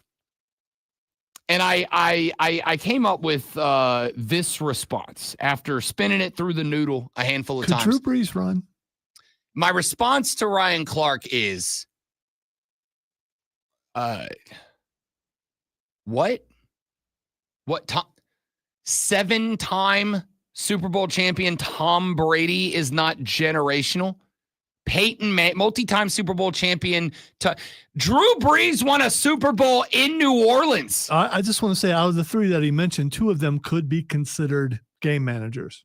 Drew Brees would not be one of those. If you think Peyton Manning is a game manager, game manager is not a bad. It's not a bad thing. It's not. I don't disagree. Yeah, it's not. He wasn't one. He was in Denver. Now, yes, he was in Denver when he was at the ass end of his career. Indianapolis, Peyton Manning was not, in prime. Peyton Manning was not a game manager. Tom Brady was not a game manager. Drew Brees was not a game manager. All 3 of those Tom Brady dudes. is the definition of game manager. He's absolutely not. And he always will be. He's absolutely But you know what he definitely is also? Generational. He is generational. He is when you think of game manager, he is pinnacle. He is who you should aspire to be. You think of game manager. But even if I agree with that, at least you're willing to say he's generational. Oh, for sure. I have to tell you, I have defended Ryan Clark from the great one Lonzo for years now. I got nothing, dude. You what? I do love 7-time Super Bowl champion. I love all the videos being posted of Tom Brady roasting Ryan Clark on the field, throwing touchdowns over him. I think that's great. Ryan Clark, for your sake, you should say Tom Brady and Peyton Manning are generational. Listen, I don't like hardly any of Ryan Clark's takes, but he's doing his job. He's getting people to discuss his takes, and he's keeping his name out there. Whether I like his takes or not, what he's doing is working. And that's why he still works there. I hate it so much because you're right. I'm baited here. I'm Jalen Cartered right now. I'm still mad because you stole that, because I got within 20 minutes of being able to use that on What the X, but that's but then it would have just been the only thing we talked about. Probably. I got people, do me a favor. If you're watching something, if you're listening to something, I'm including myself in this. If you're watching something, if you're listening to something, whatever, if you are consuming some sort of media and you hear somebody say something that full of complete and total dumbery, turn it off. Just immediately on the spot. Also, the Andrew throwing Andrew Luck in there. I mean, I don't. Was Andrew Luck generational? Maybe if he stayed healthy. If he stayed healthy and he played longer, yeah. And for the record, good on Andrew Luck for deciding he was done. I was going to say, but he didn't. Yeah. So, like, good on him for being done when he was done and realizing I don't got the love for the game anymore, so I'm out. If Andrew Luck had played another 5, 6, 7 years, if he would have, even gotten the Colts back to being in the mix for the Super Bowl, I think he probably could have been in that conversation. Andrew Luck was more worried about being able to function as a human being. Andrew Luck was more worried about just being able to have a conversation at the end of his career. And especially someone as intelligent as he is, thinking about how he would be losing brain function. Yeah. Listen, if you hear somebody make a statement like that, and I'm including me in this, do the opposite of what I just did. Ignore it and turn it off. And now, the Rob Brown Show presents Twitter. All right, time for the final What the X is going on. Although you may think what the X is going on yourself eventually. You're not going to interrupt me with that, are you? Are you going to do that? I'll save it for the very end. Because, you can just have it because you want to interrupt me with that take when I was going to talk about it being National Cheese Pizza Day. I mean, how does that take compare to National Cheese Pizza Day? This is hot food take number 2. Cheese pizza is dumb. Cheese pizza's dumb. I don't get cheese pizza. I don't get cheese pizza. Little kids tend to want cheese pizza. I don't understand that either. I've Yes. seen that generational. I've seen that. Cheese pizza goes in the same group that Uncrustables go into. You're not a child. You're not a child. Be an adult. If you want peanut butter and jelly, make yourself a damn sandwich. And if you go, well, I can't eat it if it got the crust on it. Mom, can you cut the crust off and also cut it diagonal? Because I don't like it when you cut it straight down the middle. Grow up. Joe, I see what you're doing. You're just trying to get your take mentioned anyway by giving another one. No, cheese pizza, Joey B.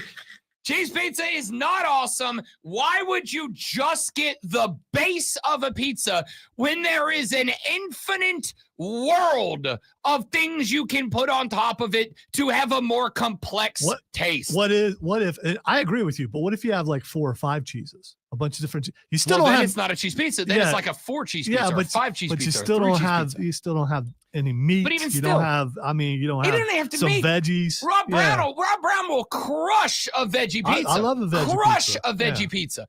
But you just cheese. Mom, cut the crust off my sandwich, please. Grow up.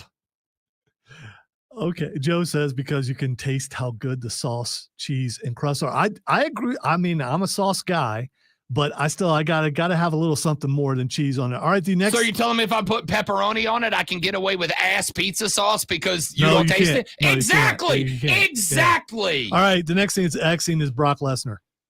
Got nothing. All right, tonight rumored that he's going to be on SmackDown tonight. It's also rumored that this will be John Cena's final SmackDown. Really? Yes. September 20th is WrestlePalooza, and then his final show like December 18th or something like that? Probably, but he may be doing other stuff. He does have a career other than wrestling. Yes, so he is actively a superhero. He is. Well, kind of. Yeah, and as Austin is threw up there, AJ Lee rumored to show up too, but also rumored Light it up that it's going to be Rhea Ripley and not AJ Lee, and then AJ Lee will show up at WrestlePalooza. We'll see. All right, the next that would be if you don't have AJ Lee come out in Chicago, it'll be the biggest missed pop in decades. Agreed. The next thing that's Xing is Michael Keaton. Michael Keaton's Xing because Michael Keaton played in Allison Batman. I don't care what anybody says. All right, today is his birthday. Michael Keaton's 82. Oh no, he's not that old. He's 74. Okay. And finally, the last thing that's Xing, and I tried to look and figure out why this is Xing, and I could not figure it out. Spitting is Xing for some reason. People, a word of advice from your friendly neighborhood sports talk radio show host. If you are going to go Google spitting, do it on your personal laptop because the internet's weird. And there's people out there who they get their jollies in weird ways. Don't make me dump you again. So if you're going to Google spitting randomly today because you want to find out exactly what got said to or by Jalen Carter, make sure that you put spitting, Jalen Carter, Cowboys, Eagles, football, TV. Like put as many keywords as you can because if you leave any flexibility out there at all, you're going to get taken to some really, really weird sites that your boss would probably not approve of. So just be careful. Appreciate the PSA. Way to go. I'm here for the people. I'm a man of the people. Thanks for being here. Hope you enjoyed the show. If you didn't, it's your fault. You have bad taste in radio. But come back Monday, and we'll try again and harder. We'll break down College Week 2, NFL Week 1, and whatever other shenanigans take place this weekend. He's Lonzo. I'm Rob. Have a great weekend. Don't drink and drive. I'll punch you in the face. See you back here Monday on The Rob Brown Show. And the fan upstate. Later. And let me tell you, you don't know ball.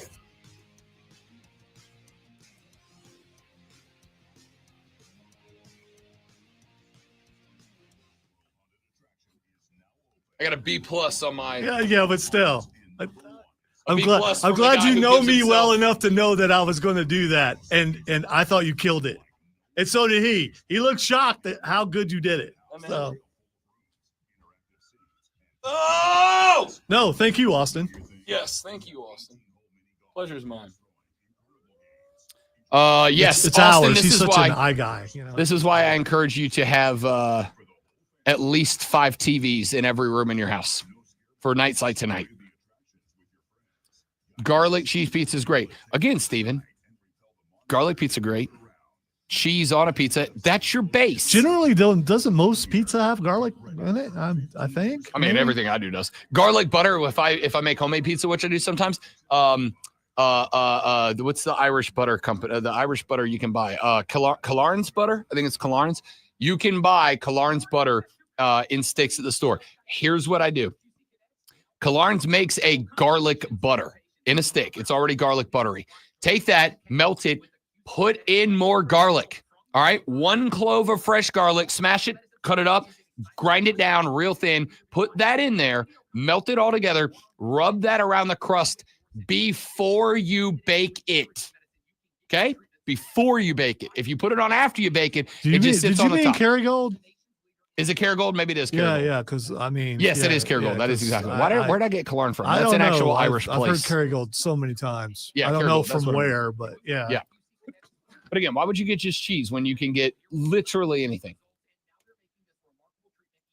Hi, Tiffy. Good to see you, buddy. I hope all is going exceptionally well for you. It's been a very long time. That was really loud. I'm a loud guy. In your standard, I mean, it's just, yeah. I did something yesterday. I don't remember what it was, but Courtney asked me something at the restaurant yesterday. And I don't know why I responded, but I yelled a response. So like a regular conversation, I yelled. She's like, why was that so loud? And I'm like, I don't know the answer to that. I was not intentional. All right, got a jet, everybody. You're all amazing people. Thanks for being here. Hope you enjoyed the show. If you didn't, as I said earlier, it's your fault. Bye.